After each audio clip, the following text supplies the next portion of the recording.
আসসালামু আলাইকুম ওয়া রাহমাতুল্লাহি ওয়া বারাকাতুহু। আলহামদুলিল্লাহ ওয়াসসালাতু ওয়াসসালামু আল্লা রাসূলিল্লাহ ওয়া আলা আলিহি ওয়া সাহবিহি আজমাইন আম্মা বাদ। বিসমিল্লাহির রহমানির রহিম। অকুল জাল হক ওয়া জাকাল বাতিল ইন্নাল বাতিলা কানা জাহুকা। যাই হোক, লাইভে আসলাম। আজকে এখন যে সময় বাজছে ইন্ডিয়ান সময় রাত্রি ৯টা ১৭ মিনিট। তারিখ হচ্ছে ৩০/৬/২০১৮। আলোচ্য বিষয় আপনারা ইতিমধ্যে দেখে নিয়েছেন, যে বিষয়ে আমি আলোচনা করার জন্য উপস্থিত হয়েছি।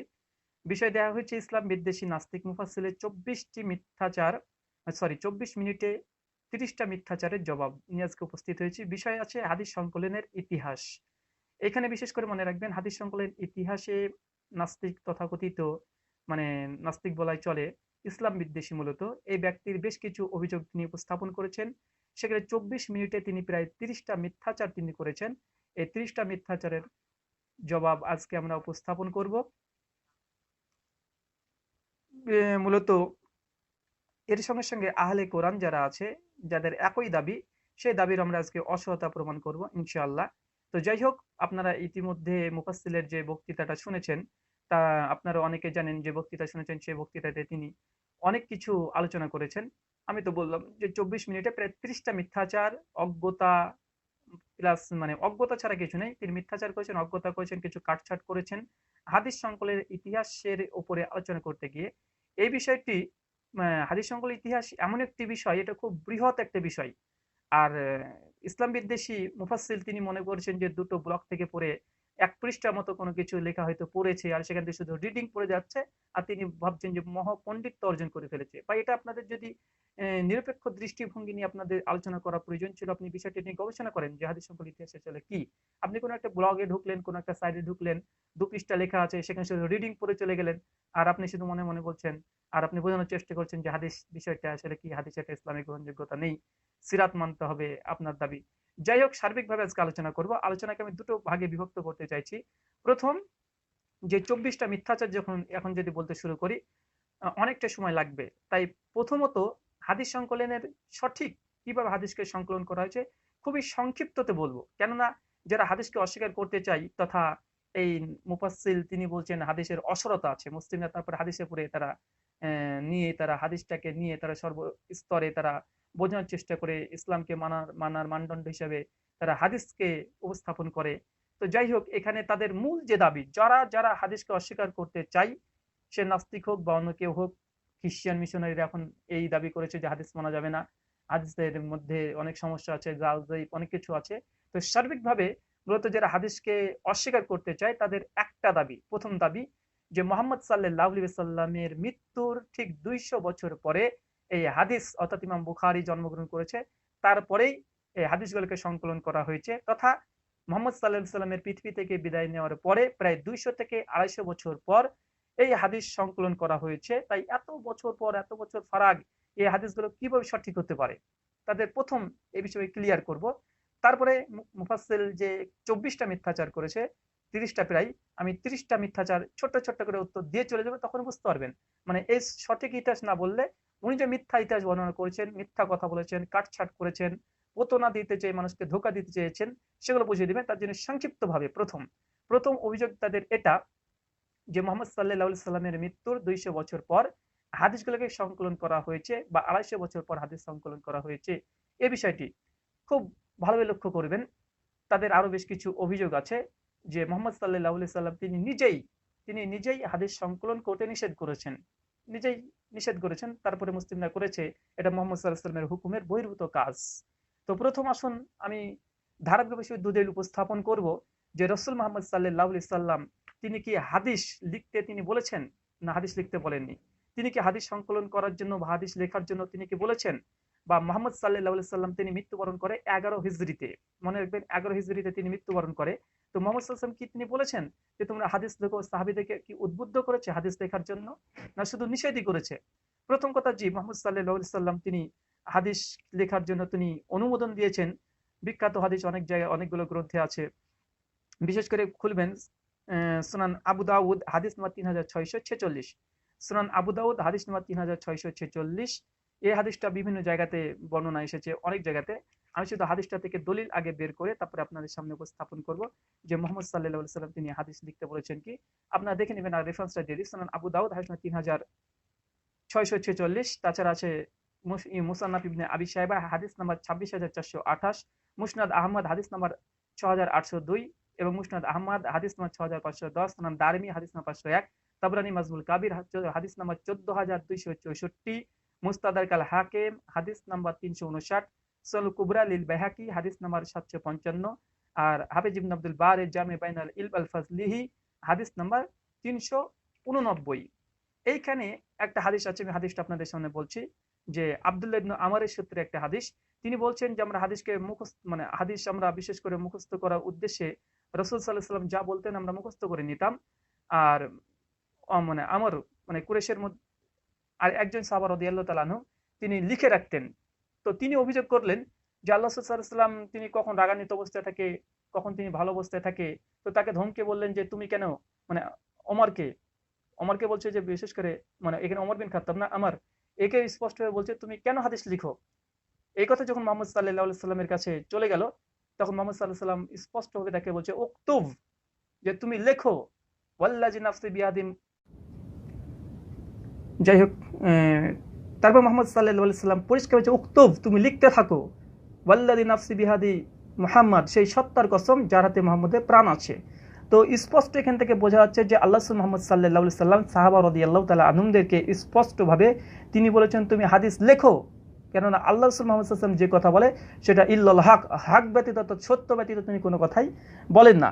এই সুনান আবু দাউদ হাদিস নম্বর 3646 স্পষ্টভাবে প্রমাণিত যে বিশ্বনবী মুহাম্মদ সাল্লাল্লাহু আলাইহি ওয়াসাল্লাম তিনি সাহাবা রাদিয়াল্লাহু তাআলা আনহুমদেরকে হাদিস লিখতে বলেছেন এবং লেখার জন্য উৎসাহ দিয়েছেন। আল্লাহ রাসূল কখন হাদিস লিখতে নিষেধ করেছে এটা হাদিস সহিহ দ্বারা প্রমাণিত। আমরা মুফাসসিলের জবাবের সময়তে এই বিষয়টি উপস্থাপন করব। এখন শুধু ধারাবাহিকভাবে বলছি যে আল্লাহ রাসূল মুহাম্মদ সাল্লাল্লাহু আলাইহি ওয়াসাল্লাম 11 হিজরিতে মৃত্যুবরণ করেন। তার জীবদ্দশাতেই তিনি নির্দেশ দিয়ে গেছেন যে তোমরা হাদিস লেখো।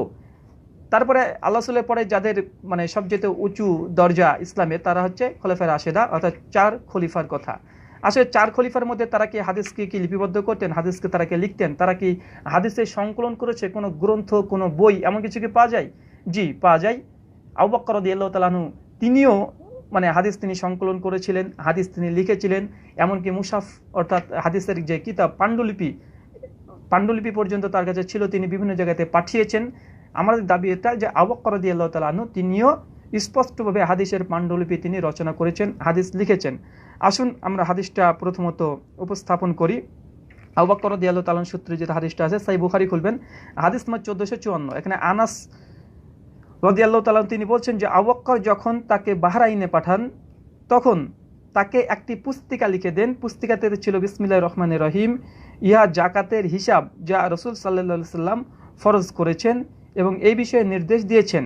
অর্থাৎ এখান থেকে স্পষ্ট প্রমাণিত যে আবু বকর রাদিয়াল্লাহু তাআলা কে যখন পাঠানো হয় তখন সেই সময় জাকাতের উপরে একটা পুস্তিকা, অর্থাৎ রাসূলের হাদিস অর্থাৎ পুস্তিকা, জাকাতের উপরে একটা পুস্তিকা সেখানে লিখে পাঠানো হয়।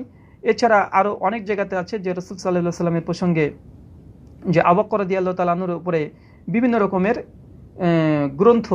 গ্রন্থ বলতে এই ধরনের জাকাতের প্রসঙ্গে, তারপর যে ফারাইজ প্রসঙ্গে অনেকগুলো পাণ্ডুলিপি স্বয়ং আবু বকর রাদিয়াল্লাহু তাআলা তিনি রচনা করেছেন। দ্বিতীয় আসেন ওমর বিন খাত্তাব, তিনার সম্পর্কে হাদিস বর্ণনা আছে সুনান আবু দাউদ হাদিস নম্বর 4042। এখানে স্পষ্ট হয়েছে ওমর উতাইবা নিকটে লিখে পাঠান যে নিশ্চয়ই রাসূল সাল্লাল্লাহু আলাইহি সাল্লাম রেশমের পোশাক পরিধান করতে নিষেধ করেছেন, তবে এর 2 আঙ্গুল 3-4 আঙ্গুল সমপরিমাণ হলে কোনো অসুবিধা নেই। অর্থাৎ এখানে ওমর বিন খাত্তাব তিনি উতাইবার কাছে একটা স্পষ্টভাবে তিনি এই বিষয়ের উপরে একটা পত্র অর্থাৎ হাদিস লিখে তিনি পাঠিয়েছেন। এটা প্রমাণিত যে ওমর বিন খাত্তাব তিনি লিখেছেন। আরও ওমর বিন খাত্তাব থেকে তিনি এই ধরনের অনেক কিছু পাঠিয়েছেন, তার প্রমাণ অনেক জায়গায় পাওয়া যায়। মুসনাদ আহমেদ হাদিস নম্বর 189। চতুর্থ খলিফা হচ্ছে বিশেষ করে আলী রাদিয়াল্লাহু তাআলা আনহু, তার সূত্রে পাওয়া যায় এবং বিস্তারিত পাওয়া যায়। এখানে একটি হাদিস যেটা প্রমাণিত আছে সহিহ বুখারী হাদিস নাম্বার 111। এই দলিলগুলো আপনারা যেগুলো জানছেন আমি সব হাদিস থেকে দিচ্ছি, কোনো ইতিহাসের গ্রন্থ থেকে আপাতত দিচ্ছি না। হাদিস থেকে আপনাদের সামনে উপস্থাপন করব যে মুহাম্মদ সাল্লাল্লাহু আলাইহি সাল্লামের সময়ে তিনি হাদিস লেখার হুকুম দিয়েছেন। 4 খলিফায় তারা হাদিস লিখেছেন। হাদিসের পাণ্ডুলিপি বা ছোট ছোট পুস্তিকা তাদের নিকটে ছিল, তারা হাদিস লিখতে অভ্যস্ত ছিলেন। হাদিসটা হচ্ছে আহ, আলী রাদিয়াল্লাহু তাআলা আলী রাদিয়াল্লাহু তাআলার নিকটে কোনো কিতাব আছে কিনা এ বিষয়ে যখন জিজ্ঞাসা করা হয়, তখন আবু জয়ীফ বলেন, আমি তাকে জিজ্ঞাসা করলাম সেই সহিফা কি আছে। তিনি বললেন তার রক্তমূল্য এবং বন্দিমুক্তি বিষয়ে হুকুম আহাকাম আছে, এবং আরও আছে মুসলিমকে কাফেরের বিনিময়ে হত্যা করা যাবে কি যাবে না। অর্থাৎ এখানে কিসাস প্রসঙ্গে একটা আলাদা একটা বৃহৎ একটা হাদিসের একটা অধ্যায় রক্তমূল্যের বিষয়, বিশেষ করে আলী রাদিয়াল্লাহু তাআলার কাছে এই হাদিসের স্পষ্ট হাদিস আছে, যেখানে হাদিসের ভাষা যে সহিফার কথা বলা হচ্ছে, সহিফা পাণ্ডুলিপি অর্থাৎ একটা গ্রন্থ, এগুলো কি ছিল। তো আমি এখান থেকে শুধুমাত্র কয়েকটা দলিল আপনার সামনে উপস্থাপন করলাম যে আল্লাহ রসুল হাদিস লিখতে বলেছেন, 4 খলিফা তারা হাদিস লিখেছেন, তাদের পাণ্ডুলিপি পাওয়া যায়, পাণ্ডুলিপি তাদের কাছে ছিল, যেটা স্বয়ং হাদিসের গ্রন্থ থেকে দেখালাম। তাই প্রথম কথা যে 4 খলিফা থেকে আমরা উপস্থাপন করলাম, জি না, অবশ্যই তাদের কাছে বিভিন্ন ধরনের হাদিসের জাকাতের উপরে, হজের উপরে, ফারাইজের উপরে, এই ধরনের মাসালের অনেকগুলি হাদিসকে সংকলন করে তারা বিভিন্ন জায়গাতে পাঠিয়েছে আল্লাহ রসুল। তাই এখন কেউ যদি দাবি করে যে 200 বছর আগে হাদিস সংকলন শুরু হয়েছে, এটা সম্পূর্ণ মিথ্যাচার। সাহাবা রাদিয়াল্লাহু তাআলা আনহুরা আল্লাহ রাসূলের যুগে, আল্লাহ রাসূলের সময়তেই স্বয়ং তারা হাদিস লিখতে বা হাদিস মুখস্থ করতে তারা অভ্যস্ত ছিল। আমি এখানে দ্বিতীয় স্টেপে গেলাম যে 4 খলিফা। তৃতীয় নম্বর যে সাহাবি, সাধারণ সাহাবি যারা ছিল, তারা কি হাদিস লেখালেখি করতো? যে স্পষ্ট হয়ে প্রমাণিত আছে বিভিন্ন জায়গাতে। আমি শুধুমাত্র ভূমিকা স্বরূপ কয়েকটা শুধু আপনাদেরকে বলছি, খুব লম্বা আলোচনা করব না, শুধু তাদের দলিল খণ্ডন করার জন্য। আবু হুরায়রা রাদিয়াল্লাহু তাআলা আনহু তিনি বলছেন, আবু হুরায়রা রাদিয়াল্লাহু তাআলা বলতে শুনেছি, তিনি বলেন যে রাসূল সাল্লাল্লাহু আলাইহি সাল্লামের কোন সাহাবী আমার চেয়ে বেশি হাদিস জানতেন না, তবে আব্দুল্লাহ ইবনে আমর ব্যতীত, কেননা তিনি হাদিস লিখতেন আর আমি শুধুমাত্র হাদিস মুখস্থ করতাম। এটা হচ্ছে বিষয়। দেখেন এখানে আবু হুরায়রা রাদিয়াল্লাহু তাআলা তিনি বলছেন, আর আপনারা সকলে জানেন যে আবু হুরায়রা রাদিয়াল্লাহু তাআলা তিনি সবচেয়ে হাদিস বেশি বর্ণনা করেছেন। তিনি বলছেন যে আল্লাহ রাসূলের হাদিস সবচেয়ে বেশি জানতে, তিনি ছাড়া কেউ জানতেন না, তবে একজন শুধু জানতে চাইতে বেশি বা তার সমপরিমাণ, সেটা স্পষ্ট হয়ে তিনি উল্লেখ করে দিয়েছেন যে আব্দুল্লাহ ইবনে আমর। কেন? তিনি কারণ বলছেন যে আমি হাদিস শুধুমাত্র মুখস্থ করতাম, আর আব্দুল্লাহ ইবনে আমর তিনি হাদিসকে লিখতেন। হাদিসটা আছে সুনান আবু দাউদ, হাদিস নাম্বার 3646। এইখান থেকে দলিল শুধু 113, সুনান সহিহ বুখারী হাদিস নাম্বার 113-তে এই বর্ণনাটি আছে, যেটা বললাম যে আবু হুরায়রা তিনি বলছেন যে আব্দুল্লাহ ইবনে আমর তিনার মতোই শুধুমাত্র হাদিস জানতেন, কেন তিনি হাদিস লিখতেন, আর আবু হুরায়রা তিনি মুখস্থ করতেন। এখানে অনেকগুলো দলিল দেওয়া সম্ভব যে সাহাবা রাদিয়াল্লাহু তাআলা আনহুদের জামানাতে তারা লিখেছেন এবং তাদের কাছে পাণ্ডুলিপি ছিল। তার মধ্যে আরেকটি দলিল আপনার সামনে উপস্থাপন করছি। এটা হচ্ছে ইয়েমেনবাসীর উদ্দেশ্যে হাদিসটা বর্ণনা করেছে যে ইবনে হাজমের নিকটে একটা পুস্তিকা ছিল, যেটার নাম হচ্ছে ফাজাইল সুন্নাতের উপর একটি কিতাব ছিল। যাই হোক, আমি এই বিষয়গুলো আরো বিস্তারিত আলোচনা করব। আমি শুধুমাত্র একটা করে দলিল দিচ্ছি যে সাহাবা রাদিয়াল্লাহু তাআলা আনহুদের সময়তেও হাদিস লেখা, হাদিস মুখস্থ করা, এইসব বিষয়গুলো চর্চিত ছিল। কখনোই যে 200 হিজরির দিকে যে হাদিস সংকলন করা শুরু হয়েছে বা 200 হিজরির দিকে হাদিস লিপিবদ্ধ করা হয়েছে প্রথম, এই কথাটি সঠিক নয়। কেন? অনেক দলিল আছে। তার প্রমাণ আপনাদেরকে শুধুমাত্র দিব যে এখানে একটা প্রশ্ন আসতে পারে যে সাহাবা রাদিয়াল্লাহু তাআলা তারা যখন হাদিস লিখেছেন, তো তাদের কেন পৃথিবীতে গ্রন্থ নেই?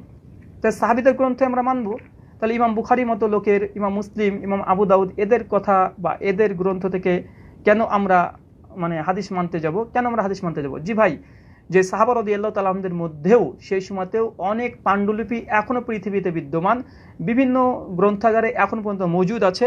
তার মধ্যে দেখেন সহিফা আবু মুসা আসারি একটা সহিফা, একটা হাদিসের গ্রন্থ পৃথিবীতে এখনো আছে, যেটা আপনারা যদি খোঁজ করতে কোনো লাইব্রেরিতে যান, বিশেষ করে তুরস্কের শাহিদ আলী লাইব্রেরিতে এই সহিফা বা এই পাণ্ডুলিপিটি এখন পর্যন্ত বিদ্যমান। আবু মুসা আসারি একজন সাহাবী, তার একটা সহিফা, যেটাকে সহিফা আবি মুসা আসারি নামে পরিচিত আছে। আরটা আছে সহিফা জাবের বিন আব্দুল্লাহর একটা সহিফা এখন পর্যন্ত আছে, ঠিক একই লাইব্রেরিতে তুরস্কের শহীদ আলী লাইব্রেরিতে, যেটা পাণ্ডুলিপি আকারে এখন পর্যন্ত অরিজিনাল ভার্সনটি। তৃতীয় নুস্খায় সামুরা বিন জুন্দুবের নুস্খা এখন পর্যন্ত বিদ্যমান।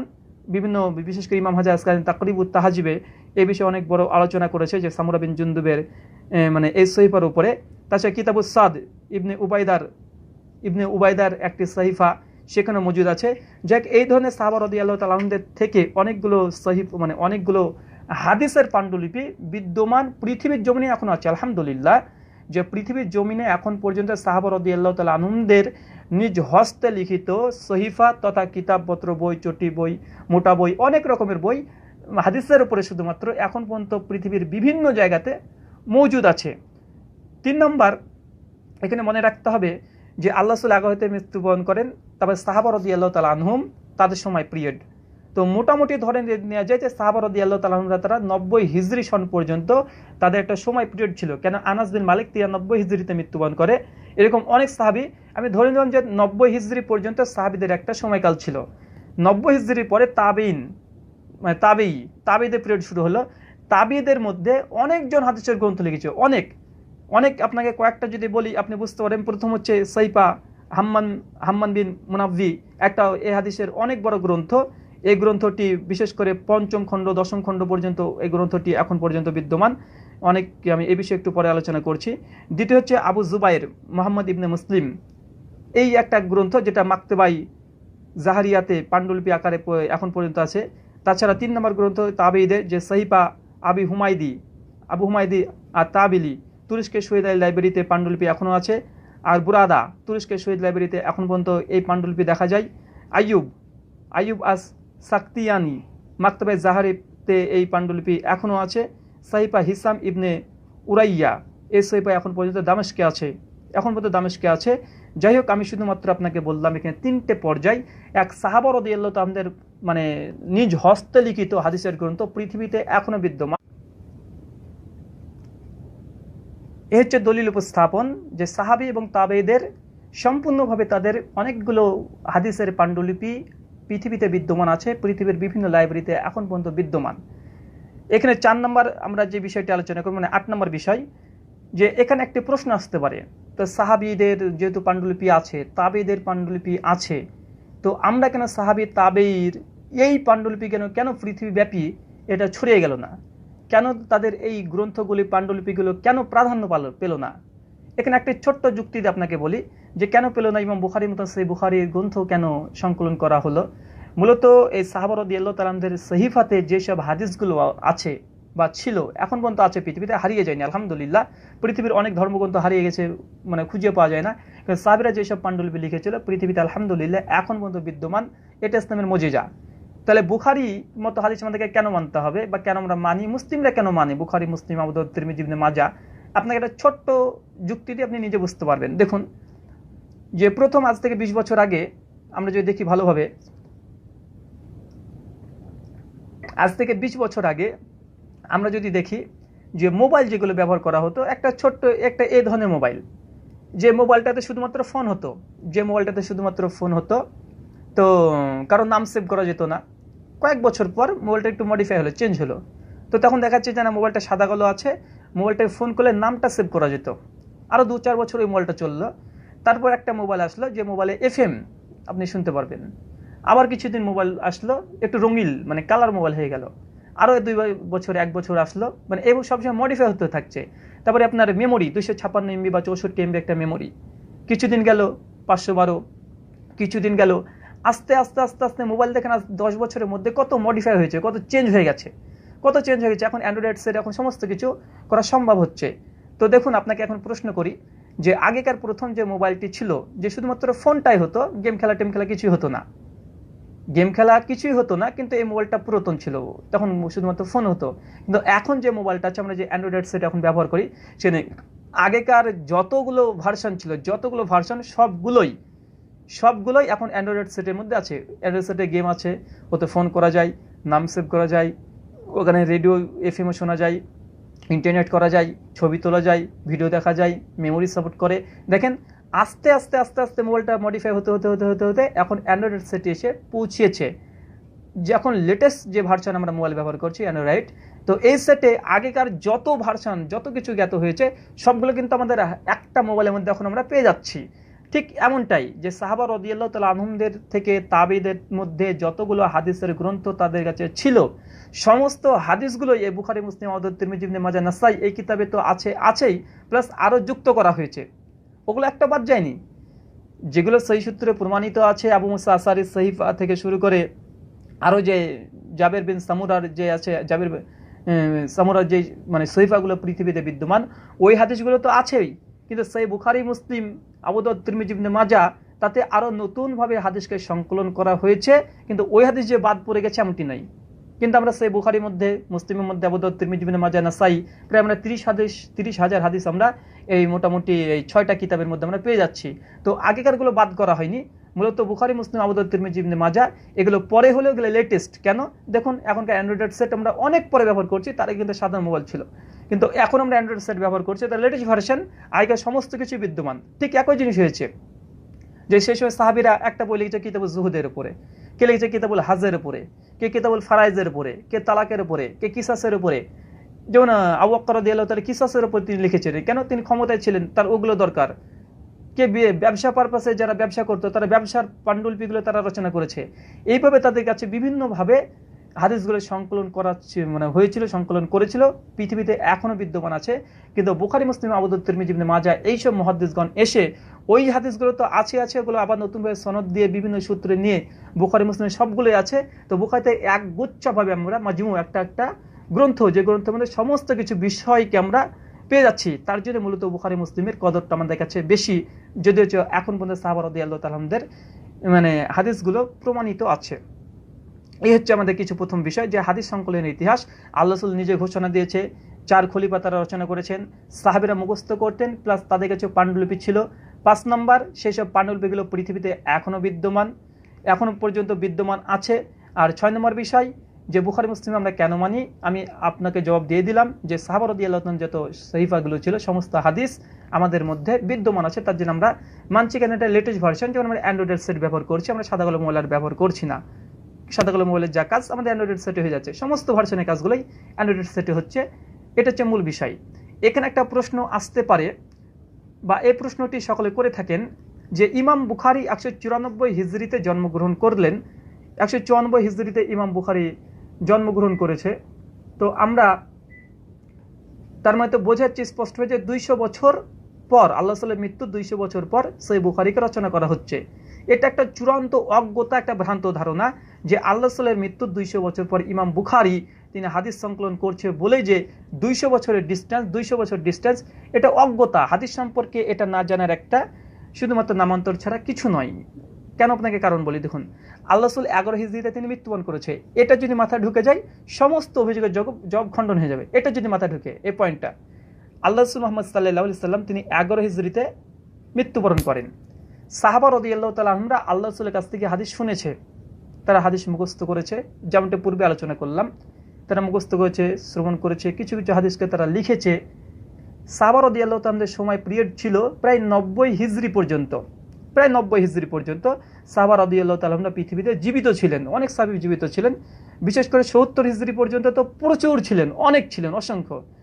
আর 70 দশক মানে 70, 80, 90 এই সময়তে সাহাবা রাদিয়াল্লাহু তাআলা আনহুরা ছিলেন। তো নাস্তিকরা এখানে একটা কৌশল করছে, কি কৌশল হচ্ছে এটা, যে মুহাম্মদ সাল্লাল্লাহু আলাইহি ওয়াসাল্লাম 11 হিজরিতে মৃত্যুবরণ করে, ইমাম বুখারী 194, তাহলে তো প্রায় 180 বছর, প্রায় 200 বছর হয়ে গেল। তো ওইখানে মূলত আল্লাহ রাসূলের মৃত্যুর সন থেকে হাদিস সংকলন ধরলে হবে না, কেননা আল্লাহ রাসূল থেকে নয়, হাদিস বর্ণনা করছে, শুনেছে কারা? সাহাবা রাদিয়াল্লাহু তাআলা আনহুরা। তো তারাই তো হাদিস বর্ণনা করবেন, সাহাবীরা হাদিস বর্ণনা করবেন যে আল্লাহ রাসূলকে কি দেখেছেন, কি খেতে দেখেছেন, কি করতে দেখেছেন, কোথায় গিয়েছেন, কি আদেশ দিয়েছেন, কি নীতি নির্দেশ দিয়েছেন, বর্ণনা করবে কারা? বর্ণনা তো সাহাবা রাদিয়াল্লাহু তাআলা আনহুরা করবেন, আল্লাহ রাসূল তো করে দিয়েছেন। তার জন্য এখানে আল্লাহ রাসূলের মৃত্যুর সময় থেকে মানে সময়টাকে গোনা শুরু, এটা একটা মূর্খতা ছাড়া কিছু নাই। এখানে যেটা করতে হবে, যে সাহাবা রাদিয়াল্লাহু তাআলা আনহুদের পিরিয়ড শেষ তখন থেকে ধরতে হবে, কারণ তারাই তো হাদিস বর্ণনা করছে।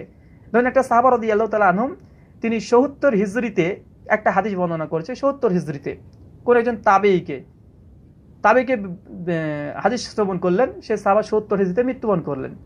এবার তাবেঈ কিন্তু সরাসরি, তার মানে তাবেঈ যখন আসছে, তো সঙ্গে সে সাহাবী তখন বলছে, তাবেঈকে শিক্ষা দিচ্ছে একজন, যে আল্লাহ মুহাম্মদ সাল্লাল্লাহু আলাইহি ওয়াসাল্লাম এই কথা বলেছেন।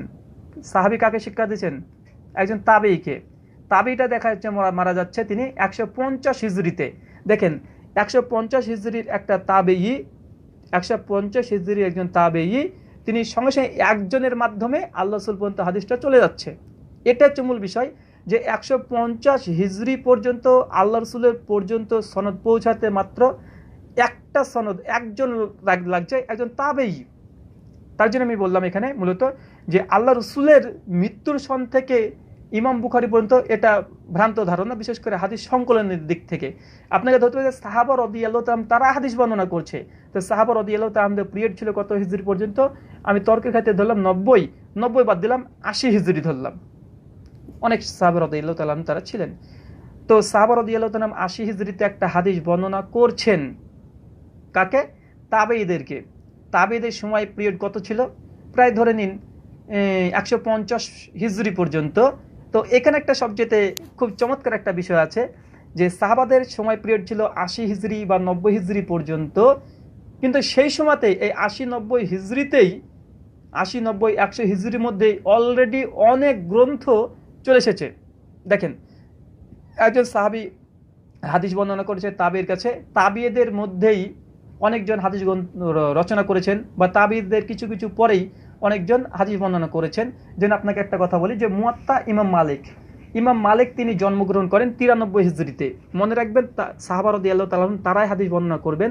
তো ইমাম মালিক তিনি 93 হিজরিতে তিনি জন্মগ্রহণ করেন। তার একটা বিখ্যাত গ্রন্থ মুয়াত্তা ইমাম মালিক। দেখেন, হাদিস তিনি সংকলন করছেন। তো ভাই বলুন তো কত বছর ডিস্টেন্স, কত বছর? খুব বেশি হলে 10 থেকে 15 বছর। আল্লাহ সাল্লাল্লাহু সাহাবীরা মৃত্যুবরণ করে, আবারও বলছে এটা ঢুকলে সমস্ত কিছু ক্লিয়ার হয়ে যাবে। সমস্ত সাহাবা রাদিয়াল্লাহু তাআলা মৃত্যুর সন যদি ধরে নিই 80 হিজরিতে। অপরদিকে ইমাম মালিক তিনি জন্মগ্রহণ করছেন 93 হিজরিতে। তো সাহাবীদের পরে তাবেঈদের চলে যাচ্ছে। ইমাম মালিক তিনি তাবেঈর অন্তর্ভুক্ত নয়, কিন্তু তিনি মাত্র কত বছর? মাত্র 13 বছর ফারাক। 13 বছর সাহাবীদের মৃত্যুর মাত্র 13 বছর পর ইমাম মালিকের জন্মগ্রহণ হয়। আর ইমাম মালিক স্বয়ং তিনি মুয়াত্তা ইমাম মালিক এই হাদিসের গ্রন্থ তিনি রচনা করেছেন, যেটা গোটা বিশ্বে প্রচলিত। সবাই আমরা ফায়দা লুটছি এখান থেকে, ইমাম মালিক। তো ভাই এখানে কি 200 বছর মনে হলো? কিন্তু নাস্তিকরা করে কি, যে আল্লাহ রাসূলের মৃত্যু সাল দেখবে, আর যে মুসান্নিফ গ্রন্থ রচনা করছে তার মৃত্যু সন দেখবে। বলে ইমাম মালিক 141 হিজরিতে তিনি মৃত্যুবরণ করে। তো ইমাম মালিকের যদি রচনা করে, হাদিসের গ্রন্থ রচনা করে, তাও প্রায় মুহাম্মদের 150 বছর পর। কিন্তু হিসাবটা সম্পূর্ণ ভুল, কেননা আল্লাহ রাসূল সাল্লাল্লাহু আলাইহি সাল্লাম তিনি হাদিসটা বর্ণনা করে দিয়েছেন অলরেডি সাহাবা রাদিয়াল্লাহু তাআলা আনহুদেরকে, তারা সত্যবাদী ন্যায়পরায়ণ। আর তারা শুধুমাত্র বর্ণনা করেছে তাবেঈদেরকে। তাবেঈর কাছ থেকে ইমাম মালিক হাদিস পেয়ে যাচ্ছে।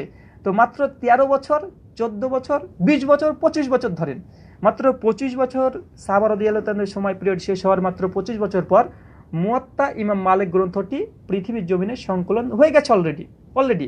এই ধরনের অনেকগুলো গ্রন্থ পাওয়া যায়, মাত্র যে সাহাবীদের পিরিয়ড শেষ, আর সেই সময়তে এরকম অনেকজন ব্যক্তি জন্মগ্রহণ করেছেন, যারা হাদিস সঙ্গে তারা সংকলনও করেছেন। এরকম অনেকজন আছে, যেমন মুয়াত্তা ইমাম মালিকের কথা বললাম। ইমাম আবু হানিফা রাহমাতুল্লাহ আলাইহি একজন ছাত্র আছে, যার নাম হচ্ছে আব্দুল্লাহ ইবনে মুবারাকের অনেকগুলো আছে কিতাবুজ জুহুদ, পৃথিবীতে এখন পর্যন্ত বিদ্যমান। এটা প্রকাশ হয়েছে, বই বেরিয়ে গেছে, বই আমাদের হাতে আছে, মাকতাবায়ে শামিলাতে আপনারা পেয়ে যেতে পারেন। কিতাবুজ জুহুদ আছে, কিতাবুজ জিহাদ আছে আব্দুল্লাহ বিন মুবারকের। ইনার জন্ম হচ্ছে 93 হিজরিতে। 93 হিজরিতে আব্দুল্লাহ বিন মুবারকের জন্ম। তারও প্রায় 3 থেকে 4টে তারও হাদিসের গ্রন্থ আছে। যেমন একটি গ্রন্থ নাম আছে মুসনাদে আব্দুল্লাহ ইবনে মুবারক। এই গ্রন্থটি পৃথিবীতে বিদ্যমান। আপনাকে শুধুমাত্র দলিল দিচ্ছি, এটা শুধু বোঝেন ভাই, যে কষ্ট হবে না, বুঝতে কষ্ট হবে না, যে সাহাবা রাদিয়াল্লাহু তাআলা আনহুমরা তাদের সময় পিরিয়ড ছিল কত হিজরি? 80 হিজরি পর্যন্ত ধরে নিলাম। ইমাম মালিক তিনি জন্মগ্রহণ করেছেন 93 হিজরিতে। তিনি হচ্ছে 20 বছর পরই মুয়াত্তা লিখেছে, তাহলে মোটামুটি 33 বছর পর। তো মাত্র 33 বছর ডিস্টেন্স হচ্ছে হাদিস সংকলনের মধ্যে ফারাক। কিন্তু নাস্তিকরা করছে কি, ইমাম মালিকের মৃত্যু সন ধরছে, মৃত্যু সন আল্লাহ রাসূলের মৃত্যু সন, যে এত তো ফারাক নেই। কারণ সাহাবীরা হাদিস বর্ণনা করে দিয়েছে সরাসরি একজনকে, কারণ তার সাহাবী রাদিয়াল্লাহু তাআলার সামনে আল্লাহ রাসূল হাদিস বলেছেন, তারা জানেন, তারা প্রচার করেছেন, তাদেরকে শিক্ষা দিয়েছেন তাবেঈদেরকে। তার মধ্যে ইমাম মালিক তিনি একটা হাদিস গ্রন্থ রচনা করেছেন। আব্দুল্লাহ বিন মুবারক তিনি 4খানা হাদিসের গ্রন্থ তিনি রচনা করেছেন। বৃহৎ অংশ হাদিসের মধ্যে যেগুলো ভাইটাল বিষয়, এই ধরনের অনেকগুলো আছে। স্বয়ং আবু হানিফা রাহমাতুল্লাহ আলাইহির প্রচলিত একটি গ্রন্থ আছে, যেটাকে বলা হয় মুসনাদ ইমামে আজম। এই গ্রন্থটি মুসনাদ ইমামে আজম, এটা হাদিসের গ্রন্থ।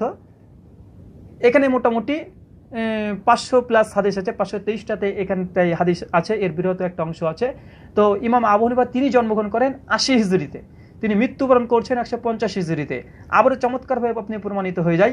হাদিসের আমরা এখন সনদ নিয়ে আলোচনা করছি না, হাদিসগুলো ওই বইগুলো কিতাবগুলো গ্রহণযোগ্য কি গ্রহণযোগ্য নয়। আমরা শুধুমাত্র বলতে চাইছি এটাই যে সাহাবা রাদিয়াল্লাহু তাআলা আনন্দের পর থেকে যে মানে নাস্তিকদের দাবি যে না 200 বছর পর হাদিস সংকলন শুরু হয়েছে, যে তা নয়। মাত্র 30 থেকে 35 বছর, আলহামদুলিল্লাহ 30 থেকে 35 বছরের মধ্যেই হাদিস সংকলন শুরু হয়ে গেছে। সাহাবীদের মৃত্যু সব হয়ে গেছে, তারপরে হাদিস সংকলন শুরু হয়ে গেছে। যেমন ইমাম মালিকের দেখালাম মুয়াত্তা মালিক, ইমাম আবু হানিফা রাহমাতুল্লাহ আলাইহির নামে প্রচলিত একটি গ্রন্থ আছে মুসনাদে ইমামে আজম।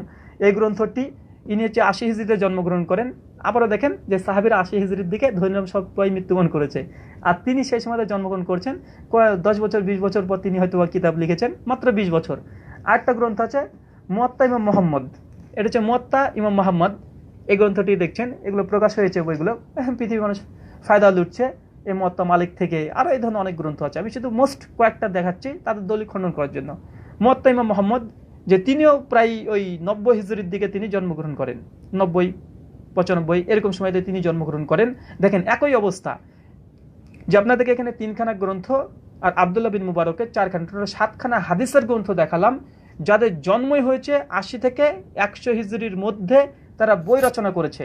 সাহাবীদের মৃত্যুর সন তুলনামূলকভাবে 80 হিজরি যদি ধরে নিই, মাত্র 20 বছর পর এই হাদিসের গ্রন্থগুলো অলরেডি এতগুলো হাদিসের গ্রন্থ হয়ে গেছে। ইমাম আহমেদ ইবনে হাম্বলের কথা যদি বলা হয়, বা আমরা আরো একজনের কথা বলতে পারি, মানুষ শুধুমাত্র ইমাম বুখারীর কথা বুখারীকে বলেই হাদিসের শুধুমাত্র দৈর্ঘ্য প্রশ্ন পেয়ে যায় এই 200 বছর। এখানে একটা মনে রাখবেন যে আবু বকর ইবনে আবি শাইবা ইনি হচ্ছেন ইমাম বুখারীর উস্তাদ। ইমাম বুখারীর উস্তাদ নাম আবু বকর ইবনে আবি শাইবা। তার একটা বিখ্যাত গ্রন্থ আছে মুসান্নাফ ইবনে আবি শাইবা, প্রায় 35,000 বই আছে। তাহলে ভাই কেন ইমাম বুখারীকে দিয়ে আপনি ধরছেন যে ইমাম বুখারী হাদিস সংকলন করেছে, তাই তিনি তাই তাই 200 বছর হলো? তো ইমাম বুখারীর উস্তাদেরও বই আছে মুসান্নাফ ইবনে আবি শাইবা, প্রায় 40,000 প্রায় ওখানে হাদিস লিপিবদ্ধ করা আছে, প্রকাশ হয়েছে। বইটা 36 খণ্ডে আছে, একটা আছে 28 খণ্ডে। বইটা প্রকাশ হয়েছে, বাজারে আছে, ফায়দাল মানুষ ওখান থেকে দলিল দেয়, উপস্থাপন করে। আবু বকর ইবনে আবি শাইবা তার মৃত্যু সন 235। তিনি এখানে দেখেন একইভাবে সমস্ত দলিল উপস্থাপন যদি আমরা করতে চাই, অনেকগুলো গ্রন্থ আছে। ইমাম বুখারীর আরেকজন আছে ইমাম হুমায়দি, তার মুসনাদে হুমায়দি বলে একটা গ্রন্থ আছে, ইমাম বুখারীর উস্তাদ। তাই এখান থেকে শুধুমাত্র দলিল দুটো দলিল খণ্ডন করলাম, যে হাদিস সংকলন যে 200 হিজরির দিকে শুরু হয়েছে, এটা চূড়ান্ত মিথ্যাচার, অজ্ঞতা। মুফাসসিল এইসব বিষয়ে কিছু জানে না, তার জন্য শুধু ব্লগ থেকে পড়ে তিনি এই মিথ্যাচারটা করেছেন। কেন? তার জন্য জ্বলন্ত প্রমাণ যে 93 হিজরিতে ইমাম মালিকের জন্ম, তিনি বলে লিখেছেন মুয়াত্তা মালিক। ইমাম আবু হানিফার জন্ম 80 হিজরিতে, তিনি লিখেছেন মুসনাদ ইমামে আজম। তার দিকে নিসবত করা হয়, তার দিকে আরও অনেক গ্রন্থ নিসবত করা হয়। ইমাম আবু হানিফার আরও ছাত্র আছে ইমাম আবু ইউসুফ, তিনি ওই 100 হিজরির আগে তিনি জন্মগ্রহণ করেছেন। তার অনেকগুলো বই আছে, কিতাবুল আসারের উপরে অনেকগুলো বই আছে, কিতাবুল আসারের উপর আছে, কিতাবুল সুন্নাহর উপরে আছে, অনেক বই আছে। তো আশা করি আপনারা বুঝতে পারছেন যে হাদিস সংকলন যে 200 বছর ডিস্টেন্স হয়েছে, মূলত 200 বছর না, এটা মাত্র 20 থেকে 30 বছর হবে। 20 থেকে 30। নাস্তিক যারা বোঝে না এইসব বিষয়, তারা আল্লাহ রাসূলের মৃত্যু সন থেকে তার হাদিস শুনছে। কারণ আল্লাহ রাসূল তো হাদিস বর্ণনা করছে তা নয়, বর্ণনা তো সাহাবীরা করবে, যে সাহাবীরা বলবে যে আল্লাহ রাসূলকে দেখেছি। তাই জন্য সাহাবী 80 হিজরির দিকে কোনো তাবেঈকে বলছে, আর সেই সময়তে 93 হিজরিতে জন্মগ্রহণ করে গিয়েছে অলরেডি অনেক ইমাম, যাদের বই পৃথিবীতে এখন পর্যন্ত বিদ্যমান, আমরা সেখান থেকে রেফারেন্স ফায়দা আমরা লুটছি। এটা হচ্ছে সমস্ত অভিযোগের জবাব আমাদের এখান থেকে হয়ে যায়, যে নাস্তিকদের সমস্ত অভিযোগের জবাব যে 200 হিজরিতে হাদিস সংকলন হয়েছে, হাদিসের হয়েছে, এমনটি নয়। মূলত সাহাবা রাদিয়াল্লাহু তাআলা দেখেছে পাণ্ডুলিপি ছিল, তাবেঈরাও পাণ্ডুলিপি লিখেছে। যখনই সাহাবীদের মৃত্যু শেষ হয়ে গেছে, মূলত তাদের পিরিয়ডটা শেষ, সঙ্গে সঙ্গে এই সব হাদিসের মহাপণ্ডিত এদের জন্মগ্রহণ হয়ে গেছে। আবু বকর ইবনে আবি শাইবা 40,000 হাদিসের কিতাব। ইমাম আহমেদ ইবনে হাম্বল তার প্রায় 35 থেকে 40,000 হাদিসের সম্ভার। ইমাম নাসাইর তাসনান কুবরালিন নাসাই প্রায় 15 থেকে 20,000 হাদিসের সম্ভার। এতগুলো হাদিস তারা সংকলন করে ফেলেছে সেই সময়তেই, মাত্র 20 থেকে 50 বছরের মধ্যে। আর চূড়ান্ত মিথ্যাচার যে 200 বছর, এটা আপনাদেরকে আর নতুনভাবে বোঝানোর প্রয়োজন নেই। যারা বুঝতে পারছেন তারা অলরেডি আলহামদুলিল্লাহ বুঝে নেবেন। আসুন আমরা দ্বিতীয় বিষয়ে আলোচনা করব এবার, যে নাস্তিক মুফাসসিলের কিছু অভিযোগ এ বিষয়ে, দ্বিতীয় পর্ব। এবার আপনাদের সুবিধা হবে এই অংশটি বুঝতে। মুফাসসিল ইসলাম বিদ্বেষী, মূলত তিনি না কোরআন জানেন না হাদিস জানেন, না ইতিহাস সম্পর্কে ভালোভাবে জ্ঞান রাখেন বা হাদিস সংকলনের ইতিহাস সম্পর্কে তিনি ভালো জ্ঞান রাখেন। আমি কোনো দিক থেকে দেখলাম না যে তিনি এইসব বিষয়ে যে একজন গবেষক, জি না, জাস্ট তিনি শুধু কপি আর পোস্ট করতে পারেন আর ইংরেজিকে অনুবাদ করতে পারেন। আপনারা বক্তৃতা শুনে নেবেন, অ্যাড করা হবে ইনশাল্লাহ ভিডিওটি। তো তিনি দেখবেন যে তিনি ল্যাপটপ থেকে শুধুমাত্র রিডিং পড়ছেন আর পরে বলছেন আপনারা বুঝতে পারছেন যে বিষয়টা কোন দিকে গড়ছে। আসলে ও যে নাস্তিক মুফাসসিল তিনি বোঝেননি, তিনি ব্যাখ্যা করতে পারছেন না। তিনি মানে অনেক ক্ষেত্রে আপনার তাজ্জব হয়ে যাবেন, এমন কথা বলেছেন যারা সাধারণ মানে একটু পড়াশোনা করেছে তারা ধরে ফেলবে যে এই লোকটা উল্টোপাল্টা কথা বলছে, যে একটা রিডিং পড়ছে কিন্তু ওর মধ্যে যে ভুল করছে, উনি রিডিং পড়াতে ভুল নাই, যে তিনি মানে দাড়ি কমা ঠিক না দিলে তো অক্ষর মানে অর্থের পরিবর্তন হবে। আপনার কয়েকটা আমি নমুনা দিব। যাই হোক, আমরা আলোচনা শুরু করবো এখন তার মিথ্যাচার। তিনি আলোচনাতে প্রথমে ডক্টর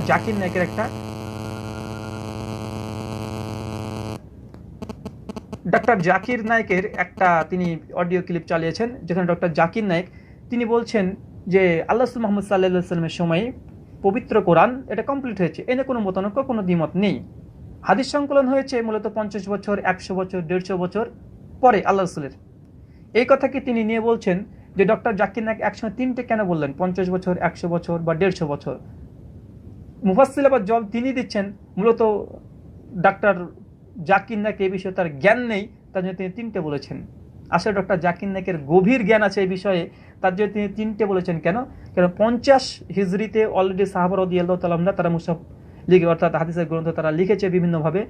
তারপরে 100 হিজরির দিকেও মোটামুটি এই যে আপনাদেরকে বললাম যে ইমাম মালিক, ইমাম আবু হানিফা, আব্দুল্লাহ ইবনে মুবারক, এদের অলরেডি গ্রন্থ তারা লিখে ফেলেছে। 150 হিজরির দিকে তো অনেক ভরি ভরি লেখা হয়েছে, প্রচুর লেখা হয়েছে। দিতে গেলে এতগুলো হাদিসের গ্রন্থ যদি মুফাসসিলকে যদি মাথায় তুলে দিই নিয়ে বই দিয়ে পারবে না, এতগুলো ভারী হবে, ওর বইয়ের ওয়েট যা হবে। তাই ডক্টর জাকির নায়েক ঠিকই বলেছেন যে 50, 100, 150 হিজরির দিকে হাদিসকে লিপিবদ্ধ করা শুরু হয়েছে। 50 হিজরিতে ছিল, 100তে ছিল, 150 ছিল, সেটা রানিং ছিল, ধারাবাহিকভাবে ছিল। তাই এটা ডক্টর নায়েকের কোনো অজ্ঞতা নাই, এটা মুফাসসিল তার ইতিহাস না জানা, শুধুমাত্র কপি পোস্টের মাস্টার, রিডিং পড়ার মাস্টার, এর জন্য তিনি মিথ্যাচার করেছেন। এটা অজ্ঞতা ছাড়া কিছু নাই। 2 নম্বর তার পয়েন্ট, যে তিনি বলছেন যে ইবনে সাইদ খুদরি তিনি নিজেই এই হাদিস সংকলন করতে নিষেধ করেছেন। দেখেন ইবনে সাইদ দেয় বলেছে, তার জন্য প্রথমে বললাম যে ইবনে সাইদ, যেভাবে ওটা ইবনে সাইদ হবে না, এটা আবু সাইদ। বাপকে বেটার, বেটাকে বাপ করলে হবে না।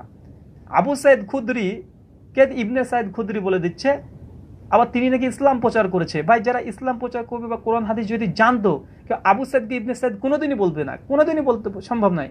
তিনি যে কি ইসলাম শিখেছিল, কি যে প্রচার করেছিল, এটা মিথ্যা ধোঁকাবাজি। কয়েকদিন হয়তো বা কোনো জায়গায় গিয়েছে, রাজনৈতিক মঞ্চে গিয়ে মানে বলেছে, আর তিনি ভাবছেন বড় ইসলামিক স্কলার। জি, তো কোনোদিন ইসলামিক স্কলার ছিল না। এই আবু সাইদ আর ইবনে সাইদের মধ্যে এই কথার মধ্যে পাওয়া যায়। তিনি বলছেন তিনি নিষেধ করেছেন যে হাদিস যেন সংকলন করা না হয়। চ্যালেঞ্জ করলাম মুফাসসিলকে যে একটা বর্ণনা এখানে পেশ করতে হবে যে আবু সাইদ তিনি বলেছেন, আবু সাইদ খুদরি, যে তুমি হাদিস সংকলন করবে না। একটা চ্যালেঞ্জ করলাম, কোশ্চিন কালো পারবে না, চ্যালেঞ্জ করলাম। এই মর্মে আবু সাইদ খুদরি কিছু বলেননি। ঠিক এইখানে আবু সাইদ খুদরি তিনি বলেননি, তবে এই কথাটি আছে হচ্ছে মুহাম্মদ সাল্লাল্লাহু আলাইহি সাল্লাম কোনো এক সময় তিনি বলেছিলেন যে তোমরা কোরআন সংকলন করো, তবে হাদিস সংকলন এখন এই মুহূর্তে করো না। এ বিষয়ে আমরা আলোচনা করব। তবে তিনি আবু সাইদের কথা, যে আবু সাইদ তিনি নিষেধ করেছেন, এই কথা বলেছেন। দ্বিতীয় মিথ্যাচার, 3 নম্বর মিথ্যাচার, তিনি বলেছেন জায়েদ বিন সাবেত। জায়েদ বিন সাবেতকে তো নাম উচ্চারণ করতে পারেনি, জায়েদ বিন থাবেত, জায়েদ বিন থাবেত, থাবেত মানে ইংরেজিতে টিএস দেওয়া আছে, থাবেত পড়েছে। তো ভাই, যারা ইসলামিক স্কলার হবে তারা কি থাবেত পড়বে? কখনোই নাই। তিনি যে ইসলাম প্রচার করে, সাহাবা রাদিয়াল্লাহু তাআলার নামটা পর্যন্ত বলতে পারছেন না, তিনি বড় ইসলামিক সমালোচক হয়েছে, সাবেতকে বলছে থাবেত।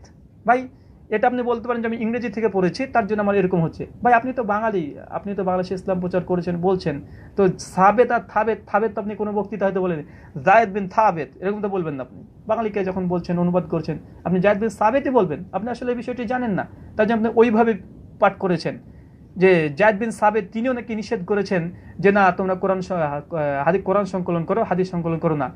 দুটো মিথ্যাচার করেছে এখানে, দুটোর একটা প্রমাণ নেই। চ্যালেঞ্জ করলাম এই দুটো প্রমাণ উনি দিক, যে কোথায় বলেছে জায়েদ বিন সাবেত, আবু সাইদ খুদরি, যে তোমরা হাদিস সংকলন করো না। 2 নম্বর মিথ্যাচার। 3 নম্বর মিথ্যাচার, দুটো চ্যালেঞ্জ দিলাম। 3 নম্বর যে বিষয়ে আসলে রাসূল মুহাম্মদ সাল্লাল্লাহু আলাইহি সাল্লাম তিনি কোনো এক সময়তে তিনি বলেছিলেন যে তোমরা হাদিস সংকলন করো না, কিন্তু এইখানে তিনি কাটছাট করেছেন, এটা একটা মিথ্যাচার। 4 নম্বর মিথ্যাচার, তিনি যে হাদিসের ভিত্তিতে কথাটি বলতে চেয়েছেন, যদিও তিনি হাদিসটা জানেন না, ব্লগ থেকে পড়েছেন, তো মানে মূল লেখক যে হাদিসের ভিত্তিতে কথাটা বলতে চেয়েছেন সে হাদিসটা এতটাই কাটছাট করেছে যে আপনি চিন্তা করতে পারবেন না। এখানে যদি হাদিসটা আমরা পড়বো পুরোটাই, তাহলে আপনারা বুঝতে পারবেন যে ওই হাদিসের মধ্যেই প্রমাণ কি আছে, কারণ হাদিসটার অর্ধেক দিয়েই সেটা দলিল উপস্থাপন করেছে। আর মুফাসসিলের তো দেখার প্রয়োজনই মনে করেনি, পেয়েছি ইসলাম বিদ্বেষী, আর ঘুম থেকে উঠে একবারে বলতে শুরু করে দিয়েছে, নতুন নতুন তথ্য চাই, জনসাধারণকে নতুন নতুন দেবে, আর মুফাসসিল একবারে বলবে যে আরে বাবা বড় কি গবেষণা মুফাসসিলের, মানে ঘুম থেকে শুধু ভাবে যে কখন একটা নতুন নতুন পাবো, আর অমনি সঙ্গে সঙ্গে লাইভে এসে মানুষের কাছে প্রকাশ করে দেবো, আর মানুষ ভাববে যে আরে বাবা জবর গবেষণা। জি, জিরো, তিনি জানেনই না। আমি হাদিসটাকে খুঁজে দেখেছি, হাদিসটা আছে সহিহ মুসলিম হাদিস নাম্বার 3004 মাকতাবায়ে শামেলা সংস্করণ। হাদিসটা দেখেন, আবু সাইদ খুদরি রাদিয়াল্লাহু তাআলা আনহু তিনি বর্ণনা করছেন, তার কথা নয়। মুফাসসিল কয়ে দিয়েছে কি আল্লাহ রাসূলের কথা আবু সাইদের নামে চালিয়ে দিয়েছে। আল্লাহ রাসূল বলছেন, আবু সাইদ বর্ণনা করেছেন। ভাই এতটা পর্যন্ত হাদিসটা বোঝার যোগ্যতা রাখা দরকার যে আবু সাইদ বর্ণনাকারী আল্লাহ রাসূল সম্পর্কে বলছেন। আবু সাইদ থেকে বর্ণনা, তিনি বলেন রাসূল সাল্লাল্লাহু আলাইহি ওয়াসাল্লাম তিনি বলেছেন, তোমরা আমার নিকট থেকে কোরআন ব্যতীত কিছু লিপিবদ্ধ করো না, যে ব্যক্তি আমার নিকট থেকে কোরআন ব্যতীত অন্য কিছু লিখেছো সে যেন তা মিটিয়ে দেয়। এতদূর দিয়েছে, মূলত এতদূরই নিয়েছেন যে আল্লাহ রাসূল বলেছেন কোরআন ব্যতীত কিছু লিপিবদ্ধ করবে না, যারা লিখেছো মিটিয়ে দাও। 3 নম্বর, মিটিয়ে দাও, এতদূর মধ্যে ছেড়ে দিয়েছে। যে হাদিসটা এখানে শেষ নয়, হাদিসে আরো অংশ আছে। হাদিসটা কি বলছে তারপরে বলছে দেখেন, আর তোমরা আমার নিকট থেকে হাদিস বর্ণনা করো। দেখেন আল্লাহ রাসূল হাদিস লিখতে সেই সময় নিষেধ করেছিল, কিন্তু হাদিস বলতে বলেছিল যে হাদিসটা বলো। এখানে কারণ আছে, এখানে কারণ হচ্ছে এটাই যে আল্লাহ রাসূল এটা ভয় করেছেন যে পূর্ববর্তী উম্মতের মধ্যে এই গোমরাই ঢুকে গিয়েছিল যে তারা আল্লাহর কথার মধ্যে নবীদের কথাকে একসঙ্গে ঘেটে দিয়েছে। তার জ্বলন্ত প্রমাণ আমরা বাইবেল দেখতে পাবেন। দেখবেন বাইবেলে শুধু 4টে গসপেল পড়েন, গসপেল জন, মার্ক, ম্যাথিউ, লুক। এই 4টে গসপেল যদি পড়েন স্পষ্টভাবে দেখবেন যে ম্যাথিউ তিনি বর্ণনা করছেন যে আমি যীশু খ্রিস্টর জন্ম কিভাবে হলো, কিভাবে রূহ মানে জিবরাইল আসলেন, তার মায়ের কথা, যীশু খ্রিস্ট কোথায় রাস্তা দিয়ে হাঁটলো, কি খেলো, কি পড়লো, সমস্ত কিছু নিয়ে এসেছে, প্লাস যিশুর কিছু কিছু উক্তিও নিয়ে এসেছে। ভাই দেখেন এখানে খ্রিস্টানরা বলছে যে বাইবেলটা হচ্ছে আল্লাহর তরফ থেকে এসেছে, আসমানি কিতাব। ভাই বলুন তো আল্লাহ কি, যে মানে খ্রিস্টানদের দাবি যে 4টে গসপেল এটা ইনজিল, আসল ইনজিল। তো ভাই বলুন তো আল্লাহ কি যীশু খ্রিস্ট জীবন্ত অবস্থাতেই যীশু খ্রিস্টের জীবনী অবতীর্ণ করবেন? বাইবেলের 4টে গসপেল তো যীশু খ্রিস্টের জীবনী আছে, কি খেতেন, কি পড়তেন, কিভাবে মরলেন, কিভাবে কবর থেকে উঠলেন, সমস্ত কিছু বর্ণনা আছে। তো আল্লাহ কি আসমান থেকে ইনজিল যীশু খ্রিস্টের জীবনী অবতীর্ণ করেছিলেন? জি না। তার সাহাবিদের পরে সাহাবিরা তো লিখেনি, ম্যাথিউ লিখেছে, লুক, মার্ক পরে লিখেছে, প্রায় 250 বছর পর বাইবেলকে সংকলন করা হয়। এই বিষয়ে আমরা পরে আলোচনা করব। তো পরবর্তী সময় যীশু খ্রিস্টের জীবনীটাকে গল্পের আকারে লিখে চলে গেছে, যেটা করেছে ওটা করেছে ওটা করেছে। তো এই জন্যই আল্লাহ রাসূল তিনি ভয় করছিলেন যে এখনো পর্যন্ত কোরআনকে সংকলন করা হয়নি, এখন যদি কোরআনের মধ্যে রাসূলের কথাগুলোকে ঢুকিয়ে দেয় তাহলে মানুষের মধ্যে বিভ্রান্তি হবে, যেমন পূর্ববর্তীদের মধ্যে হয়েছে, যেমন খ্রিস্টানদের মধ্যে হয়েছে। তারা নবীদের কথা ঢুকিয়ে দিয়েছে, মানে আল্লাহর কথা, নবীর কথা, ঐতিহাসিকদের কথা, সমস্ত কিছুর মধ্যে এখন একটা বাইবেল।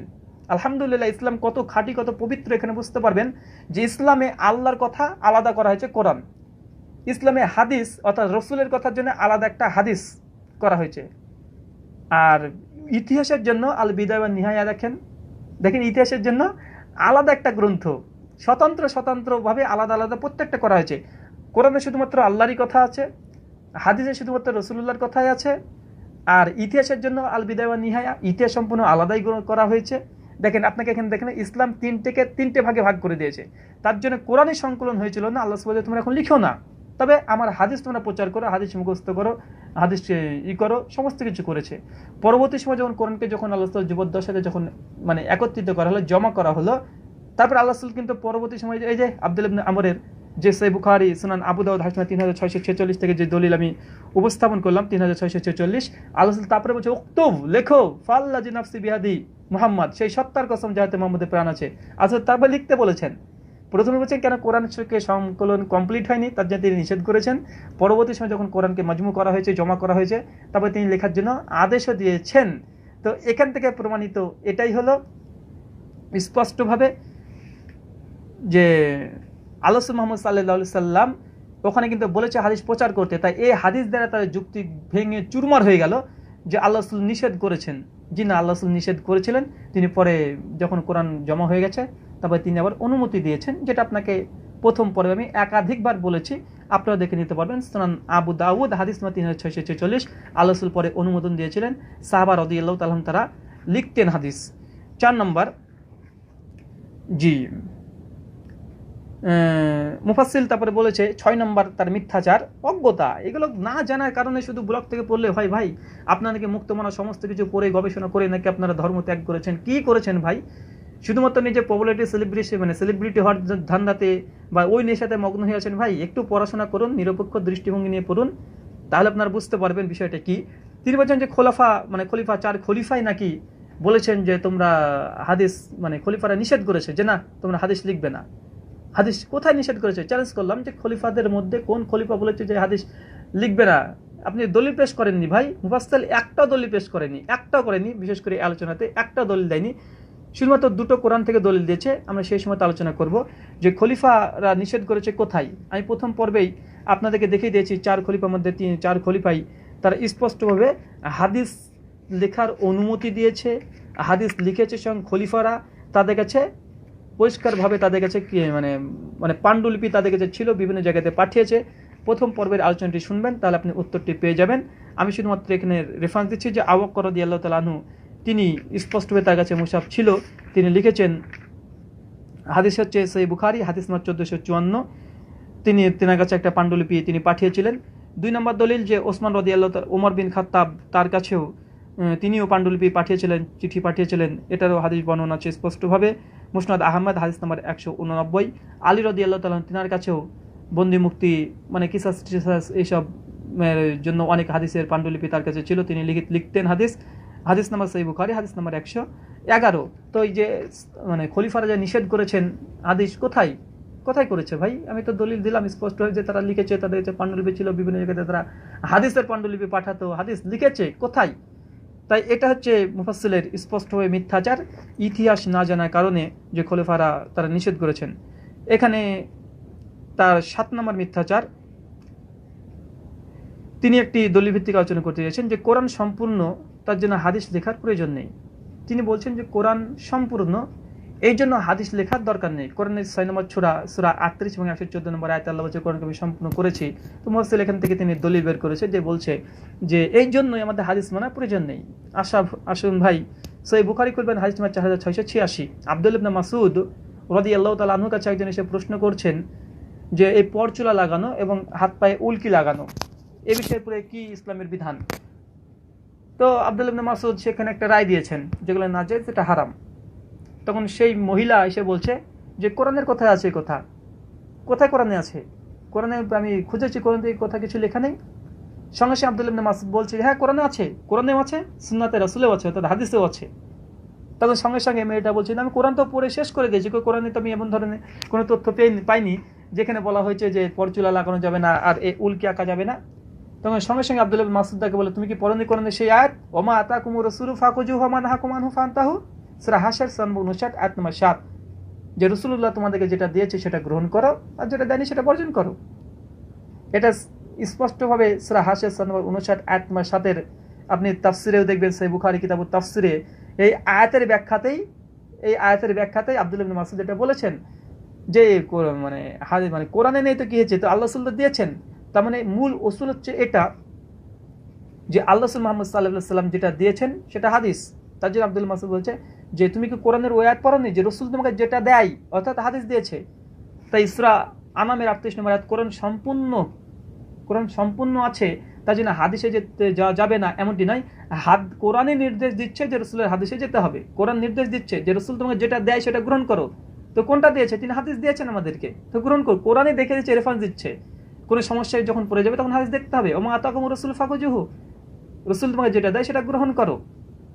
সূরা নিসা আয়াত নম্বর 115 আল্লাহ বলছেন ওমা ইউশাকিকি রাসূলা মিন বাদি মা তাবান্নাল হুদা ইয়াত্তাবি গায়রি সাবিলিল মুমিনিন, যারা কোরআন এবং হাদিস সুস্পষ্ট হয়ে যাওয়ার পরেও সাহাবা রাদিয়াল্লাহু তাআলার পথকে ছেড়ে দিল। স্পষ্টভাবে এখানে সমস্ত মুফাসসিররা একমত, এখানে কোরআন এবং হাদিসের কথা বলা হয়েছে। কেন কোরআন যখন বলছে, মানে রেফারেন্স দিচ্ছে, তুমি ওই গ্রন্থটি দেখো, কোরআনই বলছে, তো কোরআন তো কমপ্লিট, এতে কোনো সমস্যা নেই। কোরআন আবার বলছে তুমি তার জন্য মুহাম্মদ সাল্লাল্লাহু আলাইহি ওয়াসাল্লামের এই কথাটি দেখবে, তো কোরআন তো সম্পূর্ণই থাকলো, এটা তো অসম্পূর্ণের কোনো জায়গা বা কোনো গত্যান্তর কিছুই নেই। তাই এটা হাদিসটিকে, মানে কোরআনের আয়াত থেকে না বোঝার, এটা শুধুমাত্র নামান্তর ছাড়া কিছু না, না বোঝার, এটা শুধুমাত্র বোঝেনি, অজ্ঞতা ছাড়া কিছু না। তার জন্য এই কোরআন থেকে দলিল দিয়েছে। এখানে 9 নম্বর মিথ্যাচার যেটা করেছে মুফাসসির, তিনি বলেছেন এখানে যে হাদিসের প্রয়োজন নেই, সেটা কোরআনেই আছে। তার জন্য সূরা আনাম থেকে দলিল দিয়েছে যে কোরআন কমপ্লিট, তার জন্য দ্বিতীয় কোনো গ্রন্থের দরকার নেই। তারপরে তিনি আরেকটি উদাহরণ পেশ করেছেন যে আল্লাহ চাইলে তিনি আরো অনেক গ্রন্থ দিতে পারতেন, তবে আল্লাহ দেয়নি, কোরআনে এই কথা আছে তাই বলেছেন। তিনি দলিল দিয়েছেন সূরা কাহফ সূরা নম্বর 18 আয়াত নম্বর 109 এবং সূরা লুকমান সূরা নম্বর 31 আয়াত নম্বর 27, এই দুটো দলিল দিয়েছেন। এবং বক্তব্যে শুনবেন তিনি বলেছেন যে আল্লাহ চাইলে তিনি আরো কিতাব দিতে পারতেন, কিন্তু তিনি দেননি, কেননা কোরআনই যথেষ্ট। এটা মুফাসসিরের দাবি। আসলে কোরআনের সূরা লুকমানে এই আয়াত কি আছে? এই তো কোরআন, আমরা খুলে দেখি সূরা কাহফ প্রথমে খুলি, তিনি প্রথমে কাহফের উদ্ধৃতি দিয়েছে। আমি কাহফ থেকে প্রথমে দেখছি 58 নম্বর সূরা 109 নম্বর আয়াত। সেখানে কি আল্লাহকে আসলে বলেছে যে আল্লাহ চাইলে আরো গ্রন্থ দিতে পারতো, কিন্তু আল্লাহ দেয়নি, কেননা কোরআনই স্পষ্টভাবে সমস্ত কিছু আছে, এই জন্যই। আসেন দেখেন, এখানে আমরা খুলছি, হ্যাঁ, সূরা কাহফ আয়াত নম্বর 109, দেখেন কি বলছে আল্লাহ। তুমি বলো, আমার প্রতিপালকের কথা লিপিবদ্ধ করিবার জন্য সমুদ্র যদি কালি হয়, তবে আমার প্রতিপালকের কথা শেষ হবার পূর্বেই সমুদ্র নিঃশেষ হয়ে যাবে। সাজার্থে যদি ও এর মতো আর একটি কালের জন্য সমুদ্র আনয়ন করি। মূলত কোরআন বলছে যে আল্লাহ সুবহানাহু ওয়া তাআলা যে পবিত্র কোরআন অবতীর্ণ করেছে, এটা যদি ব্যাখ্যা করতে যায়, লিখতে যায়, তাহলে আসমান আর জমিন, আসমানকে যদি খাতা করা হয় আর সমস্ত বৃক্ষ রাজিকে যদি কলম করা হয়, তবে এটা এর ব্যাখ্যা করে লিখে শেষ করা যাবে না। কোরআন তো তাই বলছে। কোথায় বলছে যে আল্লাহ চাইলে আর একটা গ্রন্থ দিতে পারতেন, কিন্তু তিনি দেননি, কেন কোরআন কমপ্লিট। আসুন সূরা কাহফে তো এমন কোনো তথ্য পাওয়া গেল না। সূরা লুকমানের দিয়েছে 31 নম্বর সূরা 27 নম্বর আয়াত। সূরা লুকমান থেকে আমরা পড়ি, দেখি কি বলে, সেখানে কিরকম কোনো তথ্য আছে যেটা মুফাসসির দাবি করেছে। আসলে নাস্তিকদের সম্পূর্ণ দাবি হয় অর্ধেক আয়াতের কাট করবে, অথবা মিথ্যা ভিত্তিহীন, তারা চেক করবে না। মুফাসসির চ্যালেঞ্জ করছি, তিনি ব্লগ থেকে পড়েছেন কিন্তু আয়াত চেক করেননি কোরআনে। কিন্তু খুলে দেখি তো আসলে এরকম কোনো কথা আছে কি, তিনি চেক করেননি। তিনি চেক করলে কখনো তিনি এই দলিল উপস্থাপন করতে পারতেন না, যেখানে টাচ পরিমাণে নাই, যে দাবি কোনো টাচ পর্যন্ত নেই।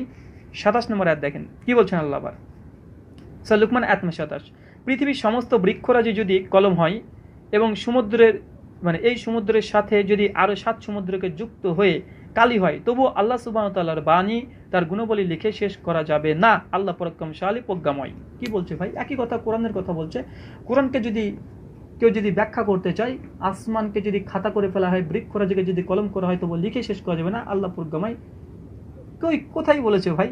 কি তাজ্য মিথ্যাচার ভাই, যে আপনি কোরআন থেকে দলিল দিচ্ছেন যেটা আপনার দাবি, সে দাবির পক্ষে টাচ পরিমাণে নেই, তার অংশ বিশেষে নেই, যে কোরআন সম্পূর্ণ আল্লাহ চাইলে অন্য কিতাব দিতে পারতেন, কিন্তু দেননি। কোথায় দলিল ভাই? এটা চূড়ান্ত মিথ্যাচার ভাই। অন্তত মিথ্যাচার থেকে বন্ধ করুন, মিথ্যাচার করাটা বন্ধ করুন। আপনারা বলছেন তথ্য দেন, যে নাকি সহি কথা বলেন, সঠিক কথা বলেন, মুসলমানরা আপনার জবাব দিতে পারবে না। তবে এত মিথ্যাচার করলে জবাব দিব কিভাবে? আপনার 24 মিনিটে যদি মিথ্যাচার ধরতে যায়, আমি এখানে অলরেডি আপনাদের 10 নম্বর মিথ্যাচার আপনাদেরকে বলে দিলাম, যে এত মিথ্যাচার করেছে যার পক্ষে কোনো দলিলই নেই, দলিলবিহীন তিনি কথা বলছেন। তিনি ইসলামের সমালোচনা করছেন, বা সমালোচনা করতে হলে জ্ঞান লাগে, ইলম লাগে। একটু জ্ঞান অর্জন করুন, তারপর সমালোচনা করুন। আলহামদুলিল্লাহ, আপনার তথ্য, আপনার গবেষণা যদি সঠিক হয়, আমরা বিচার বিশ্লেষণ করে দেখবো, যদি আপনার গবেষণা সঠিক হয় আমরা গ্রহণ করব। কিন্তু আপনি মিথ্যা কথা বলে জনসাধারণকে ধোঁকা দিচ্ছেন, এটা তো কখনোই গ্রহণযোগ্য নয়। আর এটাই কি মুক্তমনা পরিচয়? যে মুক্তমনা হলেই কি মিথ্যা কথা বলতে হবে? মুক্তমনা হলে কি কোরআন বা হাদিস থেকে অর্ধেক কাট করতে হবে? মুক্তমনা হলেই কি শুধুমাত্র ব্লগ থেকে কপি করে পোস্ট করে দিতে হবে? মুক্তমনা হলেই কি শুধুমাত্র উল্টাপাল্টা বুঝিয়ে মানুষের কাছে নিজের মহত্তা বর্ণনা করতে হবে? এমন কেন ভাই? এটা যদি মুক্তমনা পরিচয় হয়, এরকম মুক্তমনাকে আমরা তার ডান দিকে থুতু ফেলবো না, বাম দিকে ফুলবো না, ওই দিকে যাবোই না। এরকম মুক্তমনা হলে থুতু ফেলাকে আমরা মনে করি, এরকম মুক্তমনার কাছে আমরা ঘৃণাবোধ করি, যারা মিথ্যা কথা বলে আবার তারা মুক্তমনা পরিচয় দিতে চায়। ভাই যদি সমালোচনা করতে হয় অথেন্টিক সোর্স দিয়ে আপনি সমালোচনা করেন, আপনাকে আহলান ওয়া সাহলান, আপনাকে ধন্যবাদ দেব। আপনার কথাগুলোকে আমরা তদন্ত করে গবেষণা করে দেখার চেষ্টা করবো আপনার কথা কি ঠিক, কিন্তু আপনি কি দলিল দিয়েছেন যে দলিলের সঙ্গে কোনো কিছু মিল নেই। আমরা শেষে আরো আসছি। জি, তিনি তারপরে বলেছেন যে ওমর বিন আব্দুল আজিজ তিনি প্রায় 100 হিজরির দিকে প্রথম হাদিস সংকলনের জন্য তিনি নির্দেশ দেন। কে? ওমর বিন আব্দুল আজিজ, পঞ্চম খলিফা। আমরা জানি 99 হিজরিতে খলিফা হন। তো যাই হোক ভাই, ওমর বিন আব্দুল আজিজ তিনি আনুষ্ঠানিকভাবে, সরকারিভাবে তিনি নির্দেশ দিয়েছেন, আনুষ্ঠানিকভাবে। কিন্তু তার আগে অলরেডি হাদিস নিয়ে গবেষণা পড়াশোনা চলছে। কেন? ইমাম মালিক 93 হিজরিতে জন্মগ্রহণ করেছে, ইমাম আবু হানিফা 83-80 হিজরিতে জন্মগ্রহণ করেছে, আব্দুল্লাহ বিন মুবারক 93 হিজরিতে জন্মগ্রহণ করেছে। যার 3টে গ্রন্থ আপনাদেরকে সামনে অলরেডি দেখিয়ে দিলাম। তো তিনি যেহেতু ক্ষমতায় আছেন, রাষ্ট্রনায়ক, তিনি ঘোষণা করেছেন যে তোমরা এখন হাদিস সংকলন করতে শুরু করো। তিনি ঘোষণা করেছেন। এবং মুফাসসির এখানে অভিযোগ করেছেন যে ওমর বিন আব্দুল আজিজ তিনি যে ঘোষণা দিয়েছেন এটা মুহাম্মদ সাল্লাল্লাহু আলাইহি ওয়াসাল্লাম নিষেধ করেছে, কিন্তু তিনি ঘোষণা দিলেন। তো এটা মূলত ওমর বিন আব্দুল আজিজ তিনি আল্লাহ রাসূলের বৃদ্ধ আচরণ করেছে। ভাই কোথায় বৃদ্ধ আচরণ করেছে? অলরেডি আল্লাহ রাসূল বলে দিয়েছে উক্তুব, লেখো, লিখতে বলছেন হাদিস, সাহাবারা লিখেছে, তাবেরা লিখেছে, তিনি এখানে বিরুদ্ধ আচরণ করেনি। আপনি ইতিহাস জানেন না, হাদিস না পড়েই আপনি চলে এসেছেন সমালোচনা করতে, তা আপনার অজ্ঞতার জন্য প্রশ্ন করেছেন। এটা কোনো প্রশ্নই নেই, এটা আপনার অজ্ঞতার বহিঃপ্রকাশ। ওমর বিন আব্দুল আজিজের পূর্বেও সাহাবারা কিতাবপত্র লিখেছে, অনেক তাবেরা কিতাবপত্র লিখেছে। আমরা প্রথমে প্রমাণ দিয়ে দিয়েছি যে ইমাম মালিকের কিতাব থেকে। যাই হোক, তারপরে তিনি বলেছেন যে মুয়াত্তা মালিক এই গ্রন্থে প্রায় 500 খানা হাদিস আছে। মুয়াত্তা মালিকে বলছে 500 খানা হাদিস আছে। ভাই মুয়াত্তা মালিকে এখন যেটা পাওয়া যাচ্ছে, আমাদের কাছে আছে মুয়াত্তা মালিক। ভাই কেমন ইনফরমেশন দিচ্ছেন! প্রায় মাকতাবায়ে শামিলা সংস্করণ যেটা আছে, যেটা আমার কাছে আছে শাইবানি বর্ণনা অনুসারে, আমি দেখিনি একবার এখানে কি আছে। মাকতাবায়ে শামিলা থেকে যে দেখেন, হ্যাঁ, মুয়াত্তা মালিক রওয়ায়াতু মুহাম্মদ হাসান বিন সাইবানি, বুক নম্বর 179, মাকতাবায়ে শামিলা সংস্করণ। এখানে প্রায় হাদিস আছে 3070 খানা। এখানে প্রায় 3070 খানা হাদিস আছে, যেটা মুয়াত্তা মালিকে। ইসলামিক ফাউন্ডেশন থেকেও এই দুটো খণ্ডে কেবলমাত্র বের করেছে, মুয়াত্তা মালিক। সেখানে প্রায় 2000 হাদিসে পরিপূর্ণ, যেটা বাংলা হয়ে গেছে। আপনি বলছেন মুয়াত্তা মালিকে নাকি মাত্র 500 খানা হাদিস আছে, আর হাদিস গেল কই? এটা মিথ্যাচার, এটা আপনার অজ্ঞতা ছাড়া কিছু নাই। যে মুয়াত্তা মালিকে আসলে 500 খানা হাদিস নয়, ওখানে আপনাকে প্রায় 3500 হাদিসের কথা বলে দিলাম। অন্তত যদি আপনি আরবি পড়া তো জানেন না, যে না জানেন, যে তথ্য না পান, অন্তত ইসলামিক ফাউন্ডেশন থেকে আপনি ইন্টারনেটে ডাউনলোড করে নেন, ইসলামিক ফাউন্ডেশনে মুয়াত্তা মালিক এটা লিখেন, দেখেন প্রায় আপনি 2000 হাদিস পেয়ে যাবেন, দুটো খণ্ডে 2000 হাদিস পেয়ে যাবেন। এটা মিথ্যাচার। তারপর তিনি 12 নম্বর পয়েন্ট তিনি বলেছেন সিরা এবং হাদিস। তিনি যুক্তি উপস্থাপন করেছেন যে হাদিস সংকলন হয়েছে 200 হিজরি পরে, আর সিরা তার আগে রচনা শুরু হয়ে গেছে। তো আমরা মুসলমানরা হাদিস মানছে, কিন্তু নাস্তিকরা যখন সিরা থেকে দলিল দিচ্ছে, আমরা কেন মানি না? তো ভাই আপনাকে আগে থেকে দেখিয়ে দিয়েছি যে 200 হিজরি থেকে হাদিস সংকলন হয়েছে, এটা মিথ্যা কথা। সাহাবা রাদিয়াল্লাহু তাআলাদের মধ্যে থেকে হাদিস সংকলন পাওয়া যায়, তার জন্য দলিল দিয়েছি, বারবার রিপিট করার প্রয়োজন নেই। তাই অভিযোগটি ভিত্তিহীন। 2 নম্বর বিষয় রইল সিরার বিষয়টা। সিরাতকে আমরা কেন গ্রহণযোগ্য করি না? আপনারা সকলেই জানেন, আমরা যখন বলি আমাদের দলিল কি কোরআন হাদিস, আসিফ মহিউদ্দিন তিনি বলছেন মুসলিমদের দলিল হচ্ছে কোরআন হাদিস ইজমা কিয়াস। তো ভাই আমরা কখনো বলছি কোরআন হাদিস সিরাত ইজমা কিয়াস বা ইজতিহাদ? আমরা এগুলো দলিল বলেছি? আমরা তো প্রথম থেকে বলি, আপনাদের নাস্তিকের যখন জন্মই হয়নি সেই থেকে আমরা বলি আমাদের কোরআন হাদিস ইজমা কিয়াস।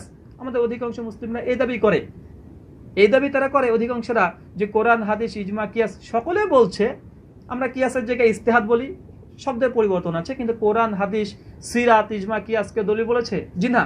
আপনারা হয়তো বলতে পারেন আমরা নাস্তিকরা এখন গবেষণা করে দেখছি যে মোহাম্মদের চরিত্র খারাপ করার জন্য সিরাত যথেষ্ট, আর সঙ্গে সঙ্গে আপনারা তখন ভাবছেন যে তারা আর মুসলিমরা মোহাম্মদকে বাঁচানোর জন্য সিরাতকে বাদ দিচ্ছে। তা না ভাই, আপনারাও জানেন, আপনি ইসলাম প্রচার করেছেন, আপনিও জানেন কোরআন হাদিস ইজমা কিয়াস দলিল, সিরাত কখনো দলিল বলি না। 2 নম্বর, যে হাদিসের আগে সিরাত লেখা হয়েছে, এটা ভিত্তিহীন প্রমাণ করলাম। কেন? হাদিস প্রথম দিকে লেখা হয়েছে, সিরাত বরং 150 হিজরি দিকে লেখা হয়েছে, 200 হিজরির পরে লেখা হয়েছে প্রচুর। 150 হিজরির দিকে সিরাত খুব কমই পাওয়া যায়, সবই 200 হিজরির দিকেই সিরাত পাওয়া যায়। তো সিরাত আমরা কেন মানি না, কেন গ্রহণ করি না? কেন? কারণ হচ্ছে এটা যে সিরাতে কোনো সনদ দেওয়া হয়নি। অধিকাংশ সিরাত জীবনী লেখা হয়েছে কোনো সনদবিহীন, তাফসির তাবারিকে সবচেয়ে তার গ্রহণযোগ্য মনে করে, বা এই তাফসির তাবারি থেকে গ্রহণ করছেন। তাফসির তাবারি মুকাদ্দমা ভূমিকা প্রিফিক্সটা একটু পড়েন। ইমাম তাবারি শেষ মধ্যে স্পষ্টভাবে তিনি বলে দিয়েছেন যে আমার এই তাবারির মধ্যে আমি এমন কিছু তথ্য নিয়ে এসেছি দেখে তোমরা যেন ভয় পেও না, কেন যেটা শুনেছি সেটা লিপিবদ্ধ করেছি। তিনি খালাস, তিনি তদন্ত গবেষণা করতে বলেছেন। তিনি তদন্ত গবেষণা করে এই তথ্যগুলো সঠিক কোনটা বেঠিক কোনটা সেটা যেন নির্ণয় করা হয়। সনদ দেয়নি। আর সহিহ মুসলিম মুকাদ্দমা 8 পৃষ্ঠাতে স্পষ্ট হয়ে লেখা আছে ইসনাদু মিনাদ-দ্বীন, সনদ হচ্ছে দ্বীনের অন্তর্ভুক্ত। আমরা মুসলিমরা কোনো হাদিস দেখার আগে সনদ দেখি, মতন দেখি, তারপরে গ্রহণ করি। আমরা অনেক হাদিস আছে যেগুলো গ্রহণ করি না।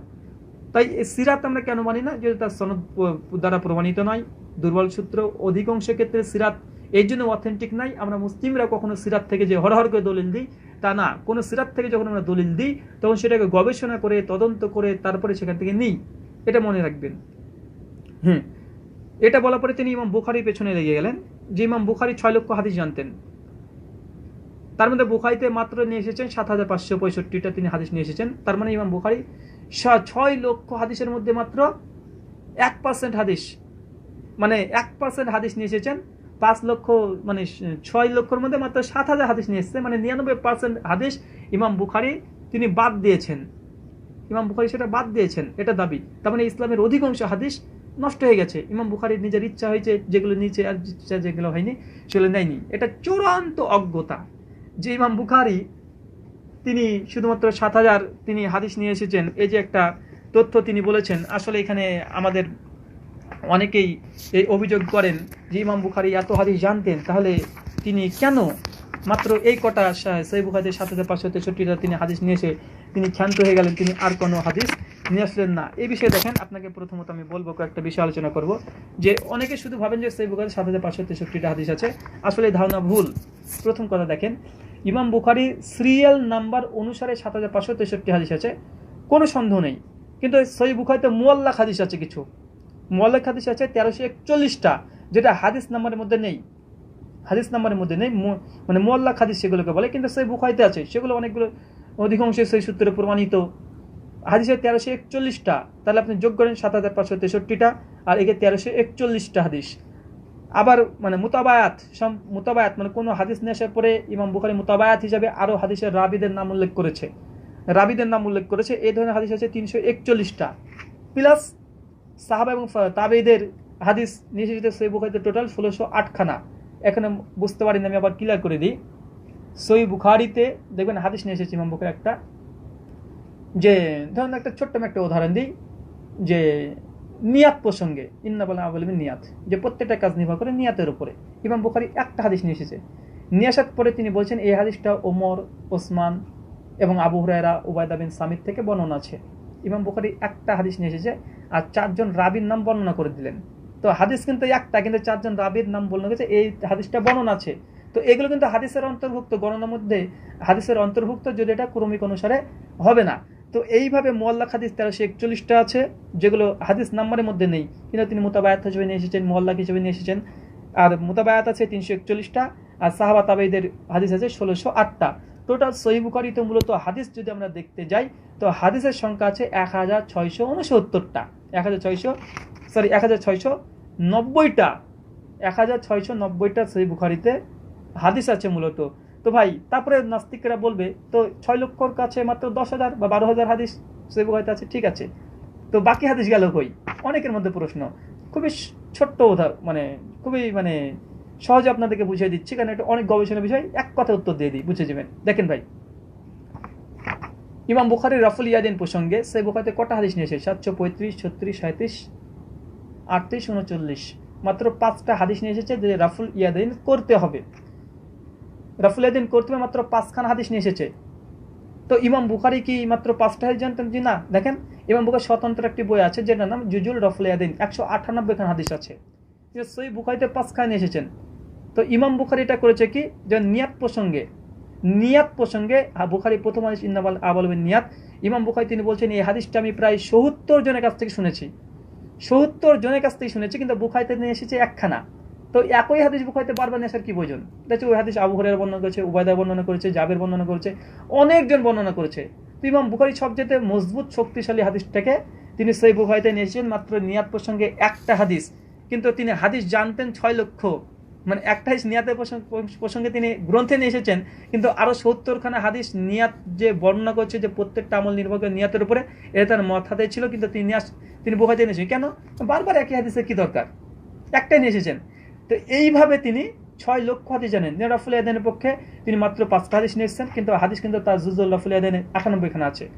ইমাম বলছেন সূরা ফাতিহা পড়তে হবে, এই মর্মে ইমাম বুখারী মাত্র সহিহ বুখারীতে 756, 57, 58 কয়েকটা হাদিস, 3-4টা হাদিস নিয়ে এসেছে, কিন্তু এই মর্মে ইমাম বুখারী 300খানা হাদিস তার ছিল জুজুল রাফুল ইয়াদাইনে, তিনি নকল করেছেন। তো এটা খুবই ছোট্ট বিষয়, যে মূলত এই বিষয়টা যে ইমাম বুখারী 6 লক্ষ হাদিস জানতেন। বুখারীতে খুব বেশি আমরা দেখলাম যে 10,000 হাদিস আছে, বাকি গেল কই ভাই? 6 লক্ষ হাদিস গণনায় কি যে রাবি সম্পর্কে, যে 6 লক্ষ হাদিস মানে সনদে তিনি হাদিস জানতেন। একটা হাদিস হতে পারে একটা মাসআলার উপরে 100 জন সাহাবীর কাছ থেকে, মানে 100 জনের কাছ থেকে 100 জন শিক্ষকের কাছ থেকে হাদিস শুনেছেন 100 খানা সনদে, কিন্তু হাদিস তো একটা, একই হাদিস বিভিন্ন জায়গায় বিভিন্ন সনদে শুনেছেন, তার জন্য হাদিসের গণনাতে 6 লক্ষ, কিন্তু মূলত 6 লক্ষ হাদিস হবে না। যদি হাদিসের মতন টেক্সট অনুসারে ধরি 6 লক্ষ হবে না, সনদের কথা বলেছেন। তো আলহামদুলিল্লাহ ইমাম বুখারী সহিহ বুখারীতে এই 10,690 খানা হাদিস। আর অন্তত আপনি এটা বুঝতে পারলেন যে 6 লক্ষ হাদিসের গণনা কিভাবে হয়, যে সনদে জানতেন 6 লক্ষ, মতন যে 6 লক্ষ জানতেন এমনটি নয়। মতনের একটু হেরফের হতে পারে, কিন্তু মতনই যে আলাদা আলাদা আলাদা ভিন্ন ভিন্ন হবে এমনটি নয়। আসলে বিষয়টি স্পষ্ট হয়েছে। এটা জানার জন্য এই আধুনিক প্রকাশনী সহিহ বুখারী দেখবেন মুকাদ্দমা ভূমিকাতেই এই কথাগুলো সম্পূর্ণভাবে লেখা আছে। আরও অনেক গ্রন্থে, আসমায়ে রিজাল গ্রন্থের, বিশেষ করে ইমাম হাজার আসকালানী ফাতহুল বারীতে মুকাদ্দমা ভূমিকাতে প্রথমে এই কথাগুলো অনেকভাবে আলোচনা করেছে। তো যাই হোক, এখানে তাদের মিথ্যাচার এখানে খণ্ডন করে দিলাম যে ইমাম বুখারী মাত্র 1% হাদিস নিয়ে এসেছে, 99% হাদিস বাদ দিয়েছে। জি না, বাদ দেয়নি। সহিহ বুখারীতে প্রায় 10,000 হাদিস, যেটা মুআল্লাক এবং ইসে থেকে দেখালাম, মুতাবায়াত থেকে দেখালাম, প্লাস ইমাম বুখারী 6 লক্ষ হাদিস। নাস্তিকরা মাথায় এটা ঢুকবে না, বুঝবে না, কারণ এটা আসমায়ে রিজাল গ্রন্থ, তারা বুঝবে না। তো এখানে ইমাম বুখারী আবারও শেষ বলে এক বাক্যে যে ইমাম বুখারী একটা হাদিস বিষয়, যে প্রত্যেকটা কাজ নির্ভর করে নিয়াতের উপরে। ইমাম বুখারী সহিহ বুখারীতে মাত্র একটাই হাদিস নিয়ে এসেছে, কিন্তু ইমাম বুখারী এই হাদিসটাই বিভিন্ন রাবি থেকে কমপক্ষে 70টা মানে সনদে তিনি জানতেন, একটা নিয়ে এসেছেন। তার মানে দেখেন 69টা বাদ গেল, তো 69 কি হাদিস বাদ গেল? হাদিসের কোনো বিষয় বাদ গেল? হাদিসের কোনো বিষয় বাদ যায়নি, মূল বিষয়টা সহিহ বুখারীতে চলে এসেছে। একটা আনলে যথেষ্ট। 70খানা পরপর একই বিষয়, নিয়াত, মানে প্রত্যেকটা কাজ নির্ভর করে। আবু হুরায়রা বর্ণনা করেছে নিয়াতের, প্রত্যেকটা কাজ নির্ভর করে নিয়াতের উপরে। উবাদা বিন সামিত বলছে নিয়াতের উপরে নির্ভর করে।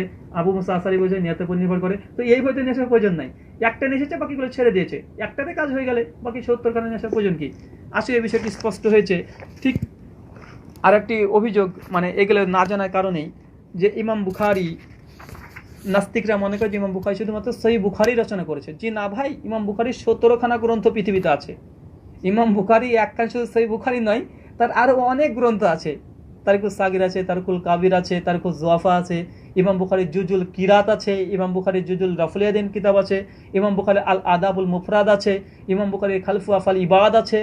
এইগুলো হাদিসের গ্রন্থ। খালফুল আফাল ইবাদ আছে, আদাবুল মুফরাদ হাদিসের গ্রন্থ, জুজুল কিরাত হাদিসের গ্রন্থ, জুজুল রাফুল ইয়াদাইন হাদিসের গ্রন্থ। আরে ভাই, এইসব মূর্খদেরকে বোঝায় কিভাবে?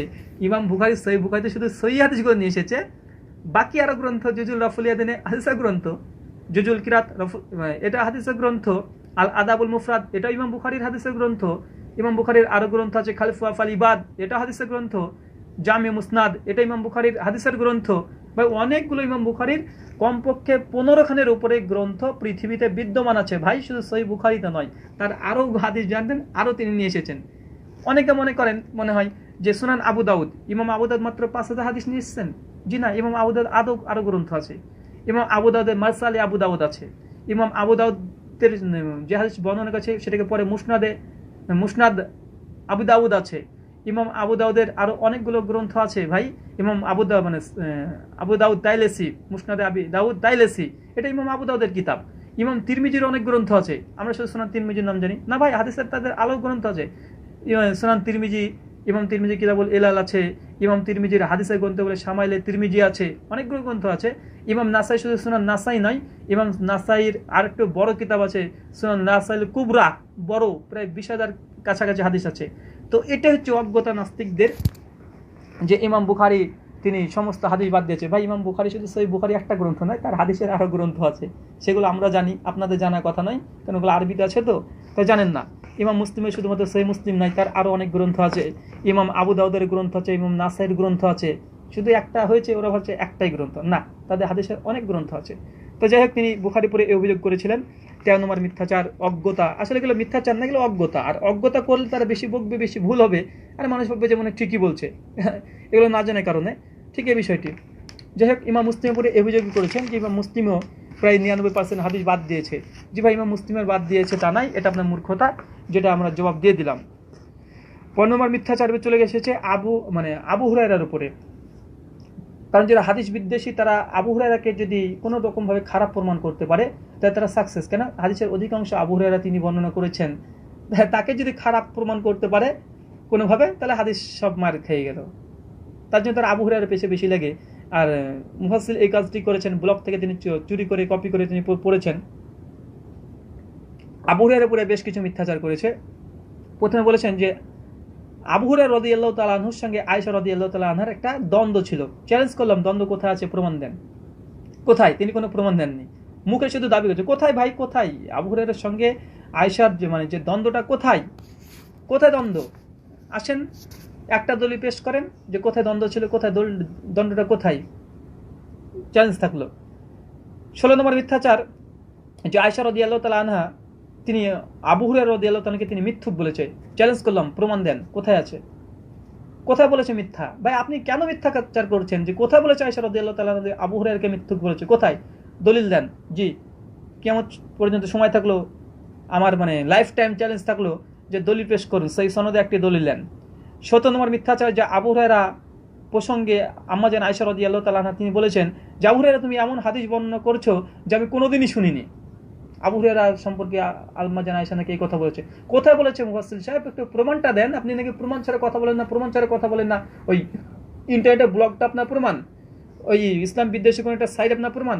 সোর্সটা বলেন ভাই, যে এই কথাগুলো যে আছে, আপনি হচ্ছে ইসলামিক স্কলারদেরকে জিজ্ঞাসা করবেন, ভাই কোথায় কোথায় আছে ভাই, আপনি প্রমাণ দেন।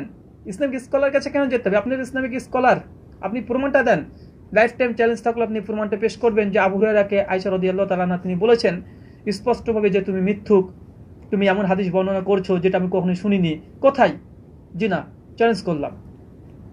18 নম্বর মিথ্যাচার তিনি করেছেন যে আম্মা জান আয়েশা রাদিয়াল্লাহু তাআলা আনহা তিনি বলেছেন আবু হুরায়রাকে যে তুমি তো খাবারের জন্য তুমি আমাদের সঙ্গে পড়ে থাকো, আল্লাহ সাল্লাল্লাহু তুমি ঘুরে বেড়াও, তুমি তো একজন ভিক্ষুক, তুমি পাগল। এই যে তিনটে কথা বলেছে, তিনটে মিথ্যা। যে আবু হুরায়রা খাবারের জন্য ঘুরে বেড়াই বলেছে, যে খাবারের জন্য তুমি ঘুরে বেড়াও, তুমি একটা পাগল, তুমি ভিক্ষুক, যে কথা কোনো গ্রন্থে প্রমাণিত নয়। আবু হুরায়রা রাদিয়াল্লাহু তাআলার জীবনী যদি ভালোভাবে পড়েন, শিয়ার ও আনামেন নুবালা 2য় খণ্ডের 578 পৃষ্ঠাতে স্পষ্টভাবে আবু হুরায়রার যে বংশ মর্যাদা প্রসঙ্গে আলোচনা করা হয়েছে। তিনি কোনো সাধারণ ঘরের মানুষ ছিলেন না, তিনি ধনী পরিবারের ব্যক্তিত্ব ছিলেন, তিনি ধনী পরিবারের ব্যক্তিত্ব ছিলেন। এ বিষয়ে একটা হাদিস দিয়ে তাদের সমস্ত দলিল আমি নচ্ছাদ করে দেবো, শেষে দেবো। মিথ্যাচারগুলো শুনে নেন। 19 নম্বর মিথ্যাচার করেছেন যে আয়েশা রাদিয়াল্লাহু তাআলা যখন তিনি আবু হুরায়রাকে বলেছিলেন যে তুমি খাবারের জন্য তুমি আমাদের সঙ্গে পড়ে থাকো, তুমি একজন পাগল, তুমি ভিক্ষুক।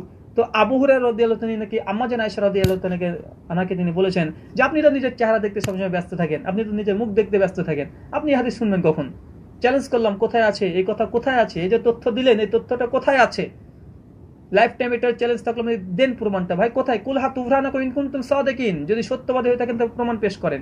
মিথ্যা কথা দিয়ে কেন আপনি নিজের মহত্ব বর্ণনা করতে চাইছেন? সবসময় বলেন আপনি নিজে প্রমাণ পেশ করেন। কোথায় এই যে আলোচনাটি করেছেন, কোথায় প্রমাণ দিয়েছেন?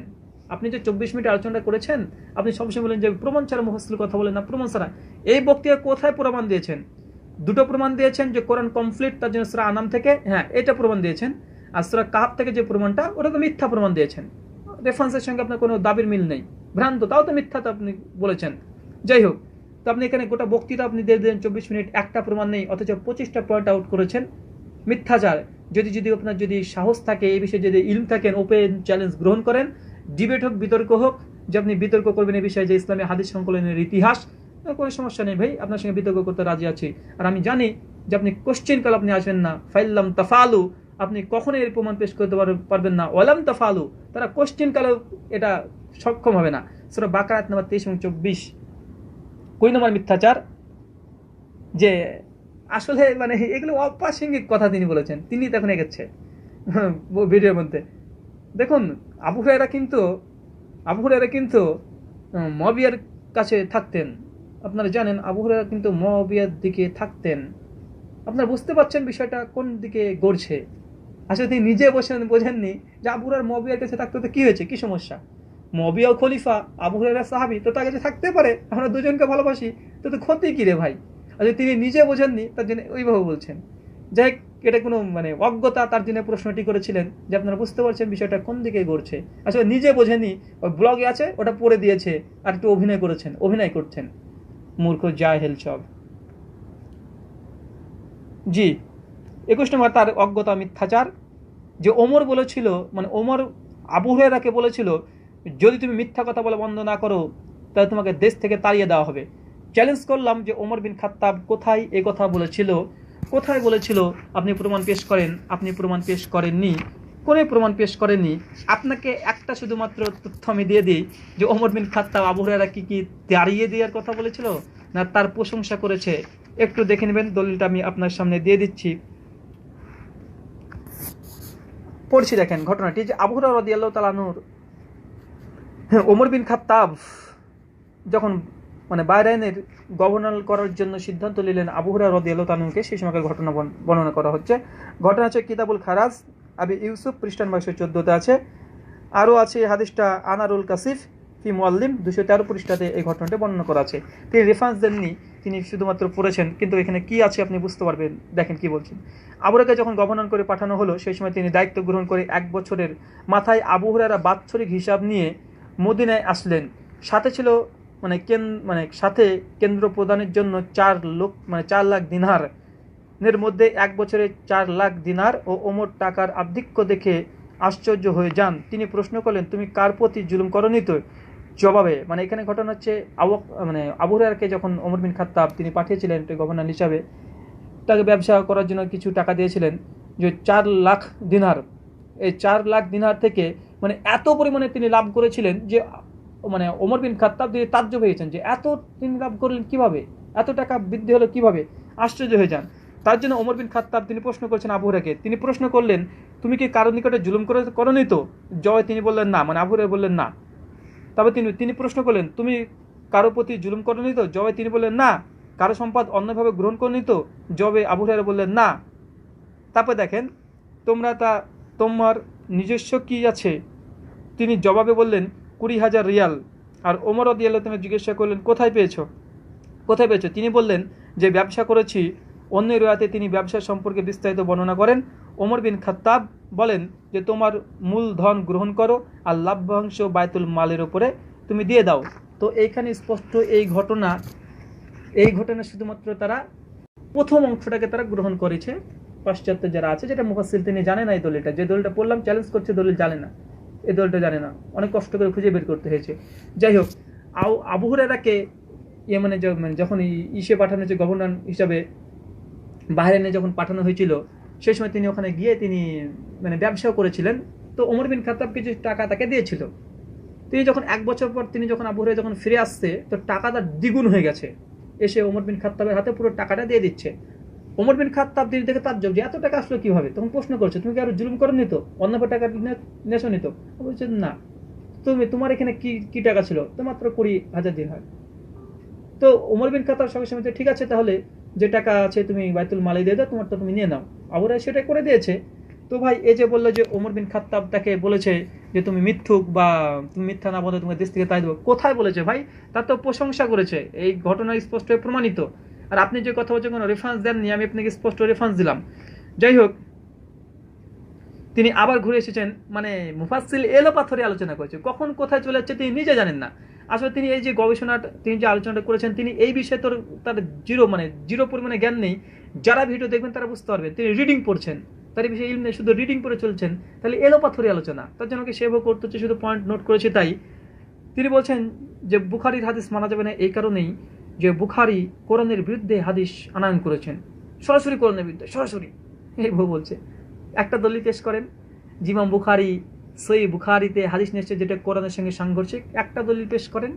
জি, এই ধরনের কিছু গান্ডু মূর্খ যারা আছে তাদের কাছে মনে হবে যে এটা হ্যাঁ বুখারীর সঙ্গে কোরআনের আয়াতের সরাসরি সাংঘর্ষিক। ভাই, এর জবাব অনেক আগে দেওয়া হয়েছে। ইমাম হাজার আসকালানি 748 হিজরিতে তিনি জন্মগ্রহণ করেন। তার সহিহ বুখারীর ব্যাখ্যা গ্রন্থ যখন লিখেছেন, একটা আলাদা গ্রন্থ মানে আলাদা একটা ভূমিকার জন্য এইরকম মোটা একটা বই আছে যার নাম মানে ফাতুহুল বারির মুকাদ্দমা ভূমিকা আছে একটা খণ্ডে, আপনি ওটা পড়ে নেবেন, সমস্ত জবাব দেওয়া হয়েছে। উর্দুতে পাকিস্তানে একটি বই রচনা করা হয়েছে সহিহ বুখারী পর হামলা আর তাহকিক জায়জা। এই বিষয়ে ইমাম বুখারীর উপর যত অভিযোগ আছে হাদিসের উপরে সব জবাবগুলো দেওয়া হয়েছে। বাংলাতে অনুবাদ হয়েছে তৌফিকুল বারী, এই বইটাতে সমস্ত জবাব দেওয়া হয়েছে যে সহিহ বুখারীর হাদিসের সঙ্গে কোরআনের কন্ট্রাডিক্ট আছে কি। এইভাবে বেশ কিছু হাদিসকে নাস্তিক নয়, এটা খ্রিস্টানরা বের করেছে, তাও নয়, এটা প্রথমে মুসলিমরা বের করেছে। মুসলিমরা করেছে এই তথ্যগুলো, মুসলিমরা করেছে, কোনো খ্রিস্টান করেনি, কোনো নাস্তিকও করেনি। মুসলিমরা প্রথমে এইটাকে আলাদাভাবে করেছিল যে বুখারীর সঙ্গে সংযোগ কোরআনের কন্ট্রাডিক্ট, আর সঙ্গে সঙ্গে সেই সময়কার আলেমরা তারা মানে অকাট্য জবাব দিয়েছে।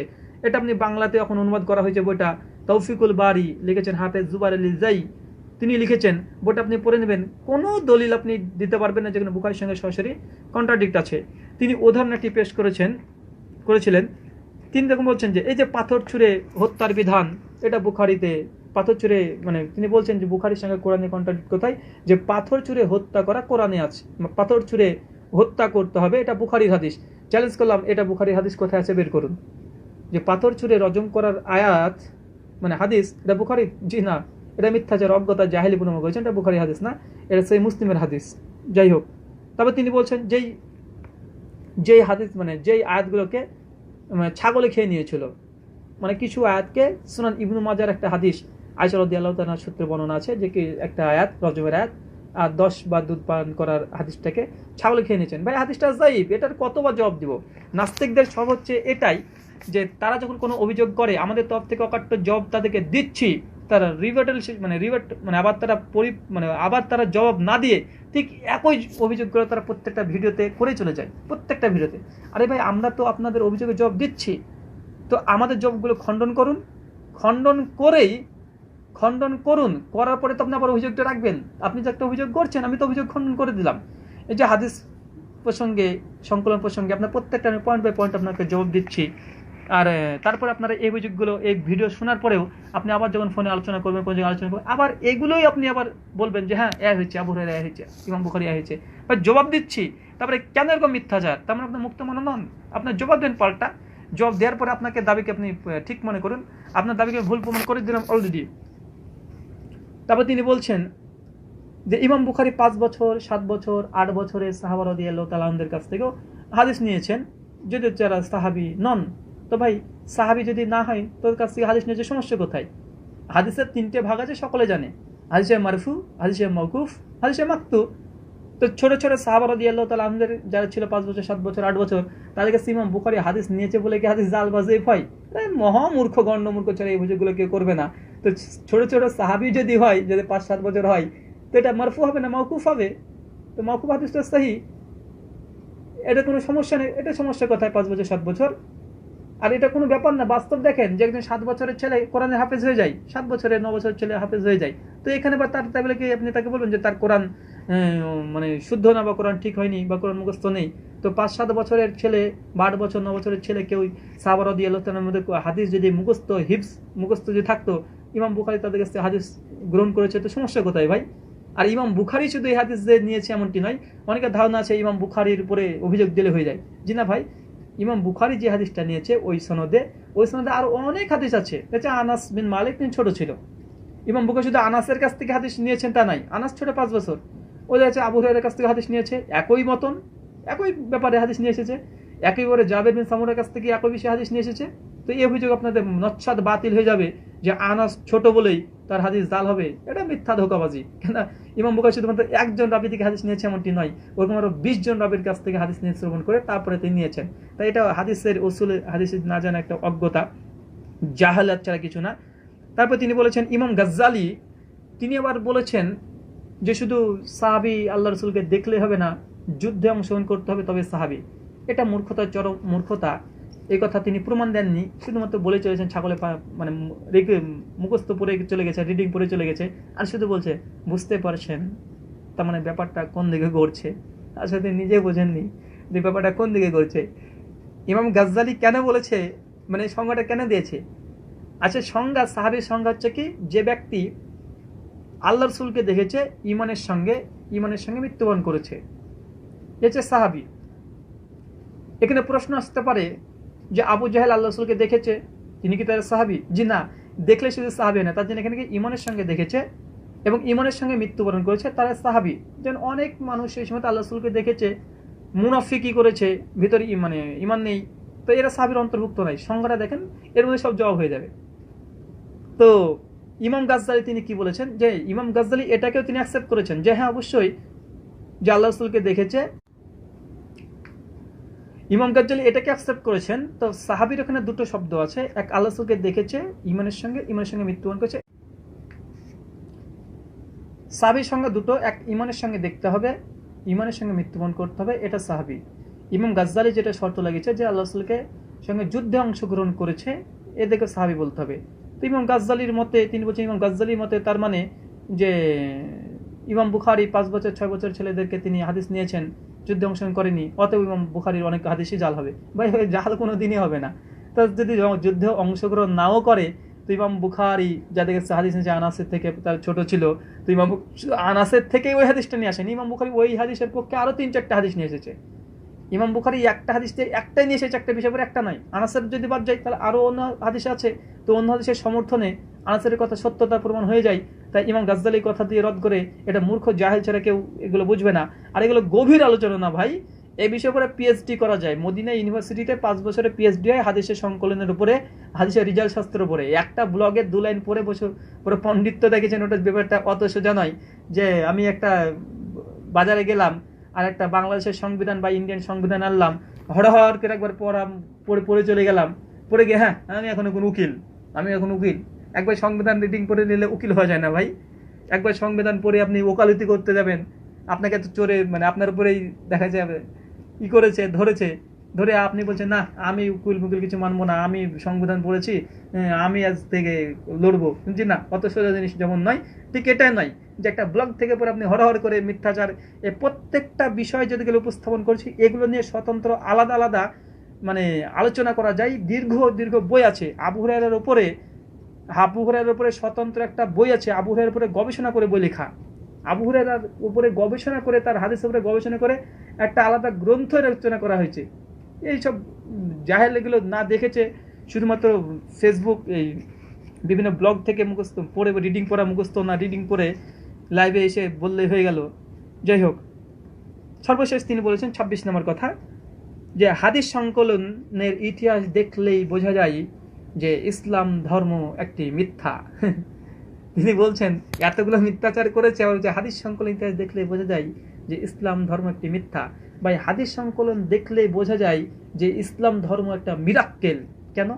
পৃথিবীতে এমন কোনো ইতিহাস নেই যেগুলো সনদ দিয়ে লেখা হয়েছে।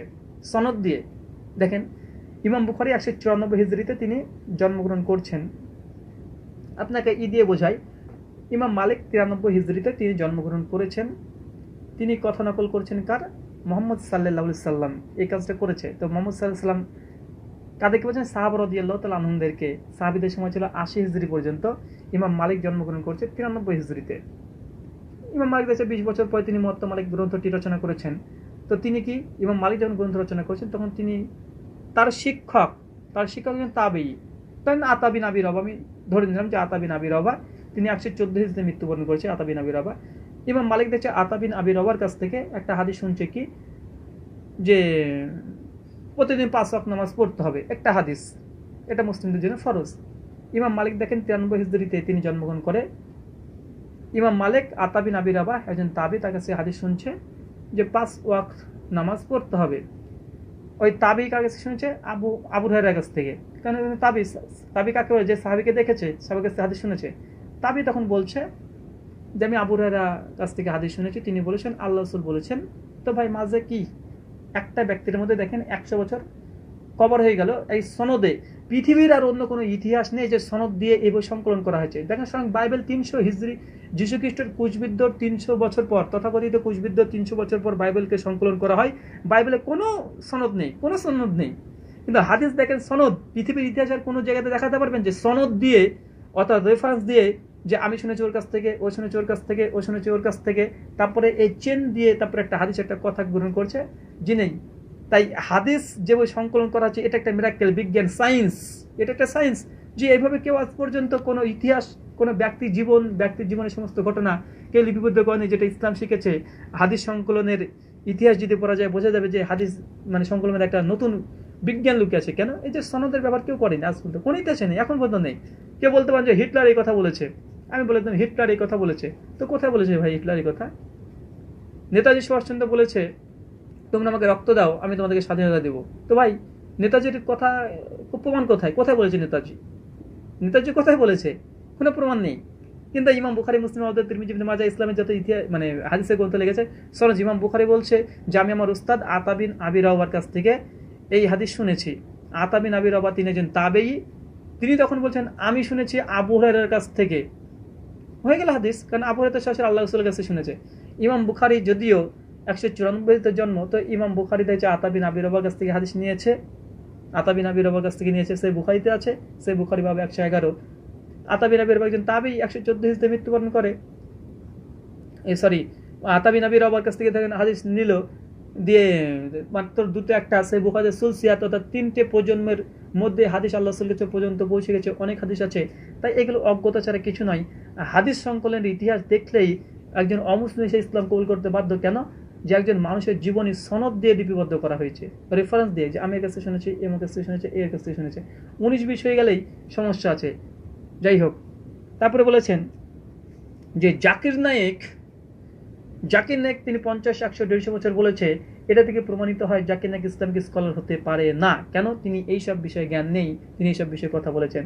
জি, এই কথায় প্রমাণিত যে আপনি নাস্তিক হওয়ার বা ইসলাম বিদ্বেষী হওয়ার দাবি করতে পারেন না। কেন? আপনার ইসলাম সম্পর্কে জ্ঞান নেই, ইতিহাস সম্পর্কে জ্ঞান নেই, অথচ আপনি সমালোচনা করতে এসেছেন। ডক্টর জাকির নায়েক ঠিকই বলেছেন যে 50, 100, 150। সংক্ষিপ্ততে আমি এক বাক্যে এখন সরাসরিভাবে তার প্রত্যেকটা প্রশ্নের জবাব আরেকবার দিয়ে দিব, যাতে আপনাদের সুবিধা হয়ে যায়। যে প্রথম, যে ডক্টর জাকির নায়েক 50, 100, 150 বছর এই কথা বলেছেন, যে ডক্টর জাকির নায়েক বলছে 50, 100, 150 বছর পরে হাদিস সংকলন শুরু হয়, এর মধ্যে শুরু হয়। মোস্ত বলছে না 200, এটা সম্পূর্ণ মিথ্যা, 200 নয়। দেখে দিয়েছি 50-এর মধ্যে ছিল, সাহাবীদের মধ্যে ছিল। 2, আবু সাঈদ খুদরি তিনি হাদিস অস্বীকার করেছেন, হাদিস লেখা যাবে না। প্রমাণ আপনি দেননি, প্রমাণ আপনার কাছে চাইছি, দলিল দেন। জায়েদ বিন সাবিত তিনিও নিষেধ করেছেন, জি এই কথা কোনো প্রমাণ নেই, তিনি প্রমাণ দেননি, চ্যালেঞ্জ করেছি, প্রমাণ দিবেন। আবু সাঈদ খুদরি যে হাদিসটা বলেছেন, যে আল্লাহ সাল্লাল্লাহু আলাইহি ওয়াসাল্লাম যখন তিনি বলেছেন যে তোমরা হাদিস আর লিখো না, বা এই হাদিসের মধ্যে জবাব স্পষ্ট আল্লাহ রাসূল বলেছে যে তোমরা হাদিস বলো না, তবে এখন লিখো না, এই কথা বলেছেন। আর আল্লাহ সুনান আবু দাউদ 3646 নম্বর বলেছে যে উক্তুব, তোমরা এখন লিখো, আল্লাহ রাসূল লিখা নির্দেশ দিয়েছে। সাহাবা রাদিয়াল্লাহু তাআলা আনহুরা লিখেছেন, আবু বকর, ওমর, ওসমান সবাই সাহাবী, তারা হাদিসের গ্রন্থ লিখেছেন, এটা স্পষ্ট প্রমাণিত আছে। 4 নম্বর, যে খোলাফায়ে রাশেদিন লিখতে নিষেধ করেছেন, যে কোনো প্রমাণ নেই যে খোলাফায়ে রাশেদিন তারা লিখতে নিষেধ করেছেন। ওমর বিন খাত্তাব তিনি একবার নিষেধ করেছিলেন, পরবর্তী সময়তে সেটাও ওমর বিন খাত্তাব তিনিও লেখার নিষেধ করেছেন, পরবর্তী সময় তিনিও লিখেছিলেন, যে রুজু করেছিলেন। কোরআন সম্পূর্ণতায় হাদিসের প্রয়োজন নেই, এটা বিভ্রান্তি। সূরা হাসর আয়াত নম্বর 7, ওমা আতাকুম রসুল তোমাকে যেটা দিয়েছে সেটা গ্রহণ করো, যেটা দেয়নি সেটা বর্জন করো। এই আয়াত, কোরআনের আয়াত প্রমাণ করে যে হাদিস মানতে হবে, এটা স্পষ্ট। যাই হোক, আল্লাহ চাইলে অন্য কোনো গ্রন্থ দিতে পারতেন, কিন্তু কোরআন যেহেতু সম্পূর্ণ, তাই তিনি দেননি। তিনি সূরা কাহাফের 109 নম্বর আয়াতে দলিল দিয়েছেন, রেফারেন্সটা সম্পূর্ণ মিথ্যা এবং ভিত্তিহীন। ওমর বিন আব্দুল আজিজ প্রথম হাদিসের সংকলনের নির্দেশ দেয়, বা ওমর বিন আব্দুল আজিজের পূর্বেই অনেক হাদিসের গ্রন্থ অলরেডি লিপিবদ্ধ ছিল, পাণ্ডুলিপি পৃথিবীর জমিনে এখন পর্যন্ত বিদ্যমান, সাহাবাদের পাণ্ডুলিপি পৃথিবীতে এখন পর্যন্ত বিদ্যমান। তারপরে বলেছে মোহাম্মদ সাল্লাল্লাহু আলাইহি ওয়াসাল্লাম নিজেই অনেক হাদিস জ্বালিয়ে দিয়েছে, এটা চূড়ান্ত মিথ্যাচার যে হাদিস জ্বালিয়ে দিয়েছে। জায়েদ বিন সাবিত তিনি নিষেধ করেছেন, এটা মিথ্যাচার। মুয়াত্তাতে 500 হাদিস আছে, এটা মিথ্যাচার, 500 না, 3000 প্লাস হাদিস আছে। সিরা এবং হাদিসের মধ্যে পার্থক্য বলে দিয়েছি, হাদিসের সনদ আছে, সিরার সনদ নেই, তার জন্য সেই সিরাকে আমরা গ্রহণ করি না যতক্ষণ না সেই সনদ প্রমাণিত হচ্ছে। বুখারীতে 99% হাদিস, ইমাম বুখারী 99% হাদিস বাদ দিয়েছে, এটা অজ্ঞতা ছাড়া কিছু না। ইমাম মুসলিম 99% হাদিস তিনি বাদ দিয়েছেন, এটা মূর্খতা ছাড়া কিছু না। যেটা জবাব দিয়েছি, আবু হুরায়রা আয়েশার দ্বন্দ্ব ছিল, কোনো প্রমাণ দেয়নি, কোনো প্রমাণও নেই। আয়েশা মিথ্যুক বলেছেন, জি আয়েশা মিথ্যুক বলেনি। 4, আবু হুরায়রা এমন হাদিস বর্ণনা করেছে, আয়েশা বলেছেন যে তুমি এমন হাদিস বর্ণনা করেছো যেগুলো আমি জানি না, এটা মিথ্যাচার। যাই হোক, এগুলো আমাদের ধারাবাহিকভাবে দেবো, একটা দলিল দিতে মনে নেই। যে তিনি বলেছেন যে আবু হুরায়রা কে আল্লাহ আম্মা জান আয়েশা রাদিয়াল্লাহু তাআলা আনহা তিনি বলেছেন যে আবু হুরায়রা এমন হাদিস বর্ণনা করছে যেগুলো আমার জানা নেই। আসুন আমরা দেখার চেষ্টা করি যে আবু হুরায়রা কি আসলেই এই কথা বলেছে। যে আমরা দেখাবো যে আবু হুরায়রা প্রসঙ্গে আম্মা জান আয়েশা রাদিয়াল্লাহু তাআলা কি বলেছে। একটা হাদিস সহিহ বুখারী থেকে বের করি। হাদিসটা আছে মুসনাদ আহমদ হাদিস নাম্বার 4453 মানে 4453। একটা হাদিস দেখেন, ওমর বিন খাত্তাব তিনি হাদিস বর্ণনা, ওমর বিন খাত্তাব থেকে বর্ণিত তিনি বলেন একদা আবু হুরায়রা রাদিয়াল্লাহু তাআলার পাশ দিয়ে অতিক্রম করছিলেন। আবু হুরায়রা রাসূল সাল্লাল্লাহু আলাইহি ওয়াসাল্লামের হাদিস শোনাচ্ছিলেন, যে ব্যক্তি জানাজার সালাতে উপস্থিত হবে তার জন্য 1 কিরাত নেকি, আর যে ব্যক্তি দাফনের অংশগ্রহণ করবে তার জন্য 2 কিরাত নেকি, আর 1 কিরাত পরিমাণ উহুদ পাহাড়ের চেয়েও বড়। এই হাদিস আবু হুরায়রা বর্ণনা করেছে। এই হাদিস শুনে ইবনু ওমর তাকে বললেন, আবু হুরায়রা তুমি কি হাদিস বর্ণনা করছো, খেয়াল করো। ওমর বিন খাত্তাব তিনি বলছেন যে খেয়াল করো তুমি কি হাদিস বর্ণনা করছো। তখন আবু হুরায়রা দাঁড়িয়ে গেলেন এবং ইবনু ওমরের হাত ধরে উম্মুল মুমিনিন হযরত আয়েশা রাদিয়াল্লাহু তাআলার নিকটে গিয়ে বললেন, হে উম্মুল মুমিনিন, আমি আপনাকে আল্লাহর দোহাই দিয়ে বলছি, আপনি কি রাসূল সাল্লাল্লাহু আলাইহি ওয়াসাল্লাম থেকে এই হাদিস শোনেননি? যে হাদিসটা তিনি বললেন। তখন আয়েশা রাদিয়াল্লাহু তাআলা তিনি বললেন, জি হ্যাঁ আমি শুনেছি। অতঃপর ইবনু ওমর বললেন, আবু হুরায়রা তুমি সত্যিই আমাদের চেয়ে বেশি হাদিসে রাসূল জানো, কেন তুমি আল্লাহ রাসূলের সঙ্গে সবসময় তুমি থাকো। এখানে স্পষ্ট হাদিস দেখে নেন, আপনাকে দিয়ে দিলাম আমি। ওমর বিন খাত্তাব রাদিয়াল্লাহু তাআলা রাস্তার পাশ দিয়ে যাচ্ছেন, এমত সময় আবু হুরায়রা তিনি একটা হাদিস বর্ণনা করছেন, কোনো ব্যক্তি যে জানাজায় অংশগ্রহণ করে তাহলে 1 কিরাত নেকি। ওমর বিন খাত্তাব এই হাদিসটা তিনি জানতেন না। সঙ্গে সঙ্গে আবু হুরায়রাকে বলছে, আবু হুরায়রা তুমি ভালো করে খেয়াল করে দেখো, তুমি যে হাদিসটা বর্ণনা করছো, এখানে কি না ধমক দিয়েছে ওমর বিন খাত্তাব তোকে মেরে তেড়ে দেবো, কিছু বলেনি, তুমি মনে করে দেখো যে ঠিক আছে কিনা হাদিসটা। সঙ্গে সঙ্গে ওমর বিন খাত্তাবের হাত ধরে কার কাছে নিয়ে গেছে, আম্মা জান আয়েশা রাদিয়াল্লাহু তাআলা আনহার কাছে গিয়ে বলছেন যে আপনি বলুন, আপনি কি হাদিসটা শুনেছেন? সঙ্গে সঙ্গে আম্মা জান আয়েশা রাদিয়াল্লাহু তাআলা বলছেন, হ্যাঁ আমি এই হাদিসটা আমি শুনেছি। তো মুফাসসির বলছে যে আয়েশা রাদিয়াল্লাহু তাআলা তিনি বলেছেন যে আবু হুরায়রা তুমি এমন হাদিস বর্ণনা করো যেগুলো আমি শুনিনি। এখানে স্পষ্টভাবে ওমরের সামনে তিনি বলছেন যে হ্যাঁ আমি এই হাদিস জানি। ওমর বিন খাত্তাব তার সঙ্গে জবাব কি দিয়েছে, যে আবু হুরায়রা সত্যিই তুমি অনেক হাদিস জানো, কেন তুমি সবসময় রাসূল সাল্লাল্লাহু আলাইহি ওয়াসাল্লামের সঙ্গে থাকো। ভাই চরম মিথ্যা। দেখেন হাদিসটা মুসনাদ আহমেদ 4453 নম্বর হাদিস স্পষ্টভাবে। তো ভাই এই বিষয়ে আলোচনা করতে গেলে অনেক লম্বা আলোচনা, আপনাকে কয়েকটা বইয়ের নাম বলে দেবো যে বইগুলোতে এর জবাব আলহামদুলিল্লাহ আগে থেকে দেওয়া আছে। এগুলো নাস্তিকদের জবাবের জন্য এই বইগুলোর জবাবগুলো দেওয়া হয়নি, এগুলো যারা অলরেডি অনেক আগেকার অভিযোগ, আজকের নয়। কারণ ইসলামের ইতিহাস, ইসলামের হাদিস সংকলনের ইতিহাসের উপরে এসব নাস্তিকরা ইমাম বুখারীর উপরে অপবাদ দিচ্ছে যে ইমাম বুখারী এই করেছে। ইমাম বুখারী সহিহ বুখারীর যতগুলো ব্যাখ্যা গ্রন্থ রচনা করা হয়েছে, ব্যাখ্যা গ্রন্থ, এইসব ব্যাখ্যা গ্রন্থ যদি এইসব ইসলাম বিদ্বেষীদের কাঁধে পরে চাপিয়ে দেওয়া হয়, বইতে পারবে না চ্যালেঞ্জ। সহিহ বুখারীর শুধুমাত্র ব্যাখ্যা গ্রন্থের জন্য একটা বড় লাইব্রেরি হয়ে গেছে, এতগুলো লিখেছে, এতগুলো ব্যাখ্যা গ্রন্থ পৃথিবীতে আছে, আরবি ভাষাতে, উর্দু ভাষাতে, অনেক ভাষাতে এতগুলো ব্যাখ্যা আছে যে মানুষ বইতে পারবে না।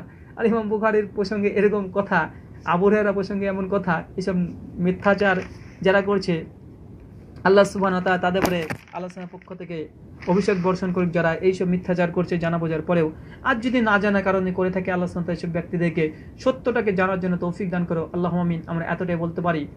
যাই হোক, আমরা আলোচনার শেষে একটা কথা বলবো যে 200 হিজরিতে যে হাদিস সংকলন শুরু হয়েছে এটা ভিত্তিহীন কথা, যেটা বারবার বলেছি, আপনার ভিডিও থেকে দলিল করে নিয়ে নেবেন। যে সাহাবীদের মধ্যে হাদিস তারা লিখত, তাবিরা হাদিস লিখত, আর সাহাবীদের পরে যাদের প্রজন্ম তারা তাবেঈ, এদের মধ্যেই সাহাবীদের মৃত্যু হয়েছে কম করে গড়ে ধরে নেন 80 হিজরির পর, 80 হিজরির সময়তেই। 80 হিজরির মধ্যে অনেক সাহাবী ছিল তারা মৃত্যুবরণ করেছে। আর পরে ইমাম মালিক জন্মগ্রহণ করে ফেলেছে 93 হিজরিতে, ইমাম আবু হানিফা 80 হিজরিতে, আব্দুল্লাহ বিন মুবারক তিনি 93 হিজরিতে, মুহাম্মদ বিন হাসান বিন সাইবানি এরাও মোটামুটি ওই 93 হিজরিতে, ইমাম আবু ইউসুফ এরাও 100 হিজরির দিকে। এই সময়তে হাদিসের গ্রন্থ অলরেডি বিদ্যমান। যে দেখালাম ইমাম মালিক, মুয়াত্তা মালিক 93 হিজরিতে জন্মগ্রহণ করেছে। তার মানে ইনি যে হাদিস যে সময়তে সংকলন করেছে, সেই সময় সাহাবা রাদিয়াল্লাহু তাআলা আনহুদের থেকে ফারাক মাত্র 30 বছরের। কারণ সাহাবীরা 80 হিজরিতে মৃত্যুবরণ করেছে, মাত্র একজন তাবেঈর কাছ থেকে শুনেছে যে আবু হুরায়রা এই হাদিস বর্ণনা করেছে, ইমাম মালিক পেয়ে গেছে। এখানে মুয়াত্তা মুহাম্মদ, ইমাম মুহাম্মদের এই গ্রন্থ, তিনিও 93 হিজরির দিকে, এই 100 হিজরির দিকেই তিনি জন্মগ্রহণ করেন, তিনি মুয়াত্তা মুহাম্মদ আছে। আর হচ্ছে মুসনাদে ইমামে আজম 80 হিজরিতে ইমাম আবু হানিফা জন্মগ্রহণ করে, তিনি হাদিসের গ্রন্থ রচনা করেছেন। আব্দুল্লাহ বিন মুবারকের কিতাবুজ জুহুদ, কিতাবুজ জিহাদ, অনেকগুলো গ্রন্থ আছে তিনি রচনা করেছেন। সাহাবীদের মধ্যে অনেক গ্রন্থ, তাবিদের মধ্যে অনেকজন গ্রন্থ সংকলন করে ফেলেছে। তার বিস্তারিত আমরা জবাব দিলাম এবং যৌক্তিক জবাব অনেকগুলো দিয়েছি। আমি এটা বললাম না যে মুসনাদ ইমাম আজম এই গ্রন্থটি গ্রহণযোগ্যতা কত, বা এটা গ্রহণযোগ্যতা কত, এটা গ্রহণযোগ্যতা কি কত, এতটা বলিনি। আমি শুধু দলিল উপস্থাপন করলাম এটাই যে না, সেই সময় হাদিসের কিতাবপত্র লেখা হয়েছে মাত্র 20 বছরের মধ্যেই হাদিস সংকলন করা শুরু হয়ে গেছে। এটা মিথ্যাচার যে 200 বছর, মাত্র 20 বছর। আলহামদুলিল্লাহ, আমরা এখানে আলোচনা শেষ করব। যাই হোক, এই বিষয়ে যারা জানতে চাইছেন, আপনারা যারা লাইভে আমার এই মুহূর্তে আপনারা দেখছেন, আপনারা যদি কেউ লাইভে অ্যাড হতে চান, এই বিষয়ে আলোচনা করতে চান, আমি আপনাদেরকে কিছুক্ষণ সময় দেবো। ভাই, আপনারা যারা অ্যাড হতে চাইছেন তারা অ্যাড হতে পারেন। কেউ অ্যাড হতে চাইলে রিকোয়েস্ট পাঠান, আপনাকে অ্যাড করে নিচ্ছে। এই বিষয়ে আমি কথা বলতে চাইছি, কেউ যদি এই বিষয়ে আগ্রহ থাকে।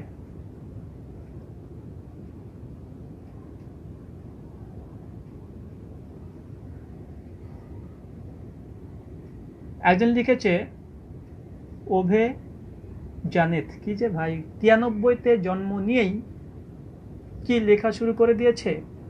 জি ভাই, ইমাম মালিক মুওয়াত্তা মালিকের লেখক, তিনি 93 হিজরিতে জন্মগ্রহণ করেছে। আমি এটার উত্তর আগে দিয়েছি। ধরে নিলাম তিনি তার বয়স যখন 25 বা 30, সেই সময়তে তিনি লেখা শুরু করেছে, 30 বছরের ধরুন। তো সাহাবীদের মৃত্যু সন সমস্ত সাহাবীদের পিরিয়ড ছিল কত হিজরিতে? 80 হিজরি পর্যন্ত। ইমাম মালিক দেখাচ্ছে এই গ্রন্থটা লিখছে তিনি 110 হিজরিতে। তো ভাই 80 থেকে 110, তো 30 বছরই তো হলো। তো ইমাম মালিক মাত্র একজনের কাছ থেকে শুনেছে, একজন তাবের কাছ থেকে, হতে পারে আতা বিন আবি রবাহ। তিনি মৃত্যুবরণ করেন 114 হিজরিতে। তিনি তো তাবেই, আতা বিন আবি রবাহ। ইমাম মালিকের উস্তাদকে আতা বিন আবি রবাহ। 114 হিজরিতে তিনি মৃত্যুবরণ করে। মুওয়াত্তা মালিকের লেখক 93 হিজরিতে তিনি জন্মগ্রহণ করে। তো আতা বিন আবি রবাহ স্বয়ং সাহাবা রাদিয়াল্লাহু তাআলার সঙ্গে তিনি দেখেছেন। অনেক বর্ণনা আছে তিনি 80,000 সাহাবীকে দেখেছেন। অনেক বর্ণনা আছে তিনি 80,000 সাহাবীকে দেখেছেন। তো ইমাম মালিক আতা বিন আবি রবাহর কাছ থেকে শুনছে একটা হাদিস, ইমাম মালিকের উস্তাদ আতা বিন আবি রবাহ। তো ভাই আতা বিন আবি রবাহ মাত্র একজনের চলেছে আল্লাহ রাসূল পর্যন্ত। আতা বিন আবি রবাহ তাবেই। আর তাবি কাকে বলে? যে সাহাবীকে দেখেছে, সাহাবীর কাছ থেকে হাদিস নিয়েছে। তো তাবি বলছে যে আবু হুরায়রা কাছ থেকে আমি এই হাদিস শুনেছি যে আল্লাহ রাসূলের কথা বলেছে। তো ভাই মাত্র একজনের মধ্যেই মুওয়াত্তা মালিক চলে আসছে, সমস্যা কোথায়? যাই হোক, এটাই বুঝলেই আপনাদের সমস্ত ক্লিয়ার হয়ে যাবে। কনফিউশন যত দূর আছে তা ক্লিয়ার হয়ে যাবে। এটাই যে সাহাবী কাকে বলে, তাবি কাকে বলে। সাহাবী হচ্ছে তিনি যিনি আল্লাহ রসুলকে দেখেছেন, তাবি হচ্ছে তিনি যেটি সাহাবীদেরকে দেখেছেন। তো ইমাম মালিক মাত্র একজন তাবির কাছ থেকেই আল্লাহ রসুল পর্যন্ত হাদিস পেয়ে যাচ্ছেন।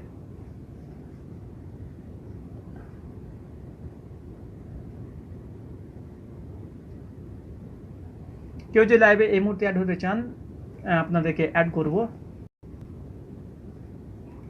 মনির ভাই বলছেন, রাহুল ভাই আপনি আরো এগিয়ে যান, জাযাকাল্লাহ খাইর, আল্লাহ সুবহানাহু ওয়া তাআলার কাছে দোয়া করবেন। রাজীব বিকে, তুমি যেন আমাকে কল দেন। ভাই আপনি রিকোয়েস্টই দেন, আপনাকে কল দিয়ে কি হবে? রিকোয়েস্ট পাঠান ভাই। আর মোবাইলটা এইভাবে ধরবেন, মানে মোবাইলটাকে, মানে আমার মোবাইলটা এইভাবে আছে তো, ঠিক সেইভাবে ধরে নেবেন। রাজীব বিকে ভাই আপনি এখনো পাঠাননি।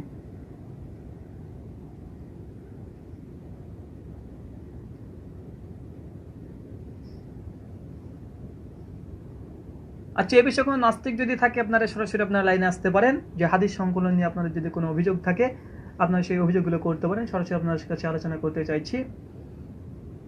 জি,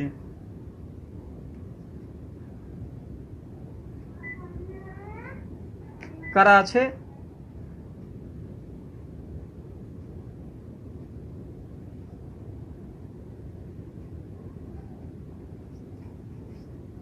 আব্দুল শেখ বলছে বাংলাতে ইমাম বুখারীর বই আছে। জি ভাই, বাংলাতে ইমাম বুখারীর বই আছে। আচ্ছা, আপনাদের দুটো বই বলবো।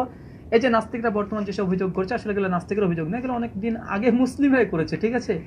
তো বাংলাতে দুটো বই, অন্তত দুটো বই আছে। এই জবাবে অধিকাংশ জবাবগুলো পেয়ে যাবেন। একটা হচ্ছে আমরা হাদিস মানতে বাধ্য, এই বইটা লিখেছেন আব্দুল্লাহ বিন আব্দুর রাজ্জাক, মানে আব্দুর রাজ্জাক বিন ইউসুফের ছেলে আব্দুল্লাহ বিন আব্দুর রাজ্জাক। খুব চমৎকার বই লিখেছেন, অধিকাংশ জবাবগুলো পেয়ে যাবেন। আর ইমাম বুখারীর উপরে যে সব অভিযোগ, এইসব নাস্তিক নয়, নাস্তিক তো অভিযোগ নয় ভাই, ওরা শুধুমাত্র কপি পোস্ট করে ঝেড়েছে। মানে এইসব যাদের অভিযোগগুলো আছে, মিন্নাতুল বারি সহিহুল বুখারী সারা যেটা লিখেছে, সেই মিন্নাতুল বারির প্রথম খণ্ডটা গোটাটাই পড়বেন। গোটাটা ইমাম বুখারীর উপরে যত অভিযোগ আছে সব জবাবগুলো আলহামদুলিল্লাহ বাংলা ভাষাতে আলহামদুলিল্লাহ লেখা অলরেডি হয়ে গেছে। এটা নাস্তিকদের জবাবে না, এইসব অভিযোগগুলো অনেকদিন আগেই করেছিল, তার জবাব দেওয়া হয়েছে। এই দুটোই মিন্নাতুল বারিটা পড়বেন। ইমাম বুখারীর উপরে যেসব অভিযোগ তারা করছে, ইমাম বুখারীতে এই হাদিস আছে, ওই হাদিস আছে, এটা বিরোধী, এটা বিরোধী, এই যত অভিযোগ আছে ইমাম বুখারীর উপরে সব মিন্নাতুল বারিতে আলহামদুলিল্লাহ পেয়ে যাবেন। আর আমরা হাদিস মানতে বাধ্য, এই বইটা পড়বেন। হাদিস কেন মানতে হবে, হাদিসের পরে যে অভিযোগগুলো আছে সেটা জবাব দেওয়া আছে।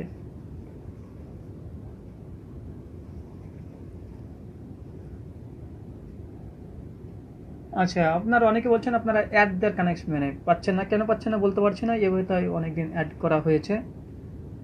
ঠিক আছে, যাই হোক, আমরা এখন এখান থেকে বিদায় নিব। আপনারা অনেকক্ষণ সঙ্গে ছিলেন, আপনারা অনেকেই এখান থেকে প্রথম থেকে আছেন, আপনারা সরেননি আলহামদুলিল্লাহ, অনেকেই একদম প্রথম থেকেই আপনারা লাইভে ছিলেন।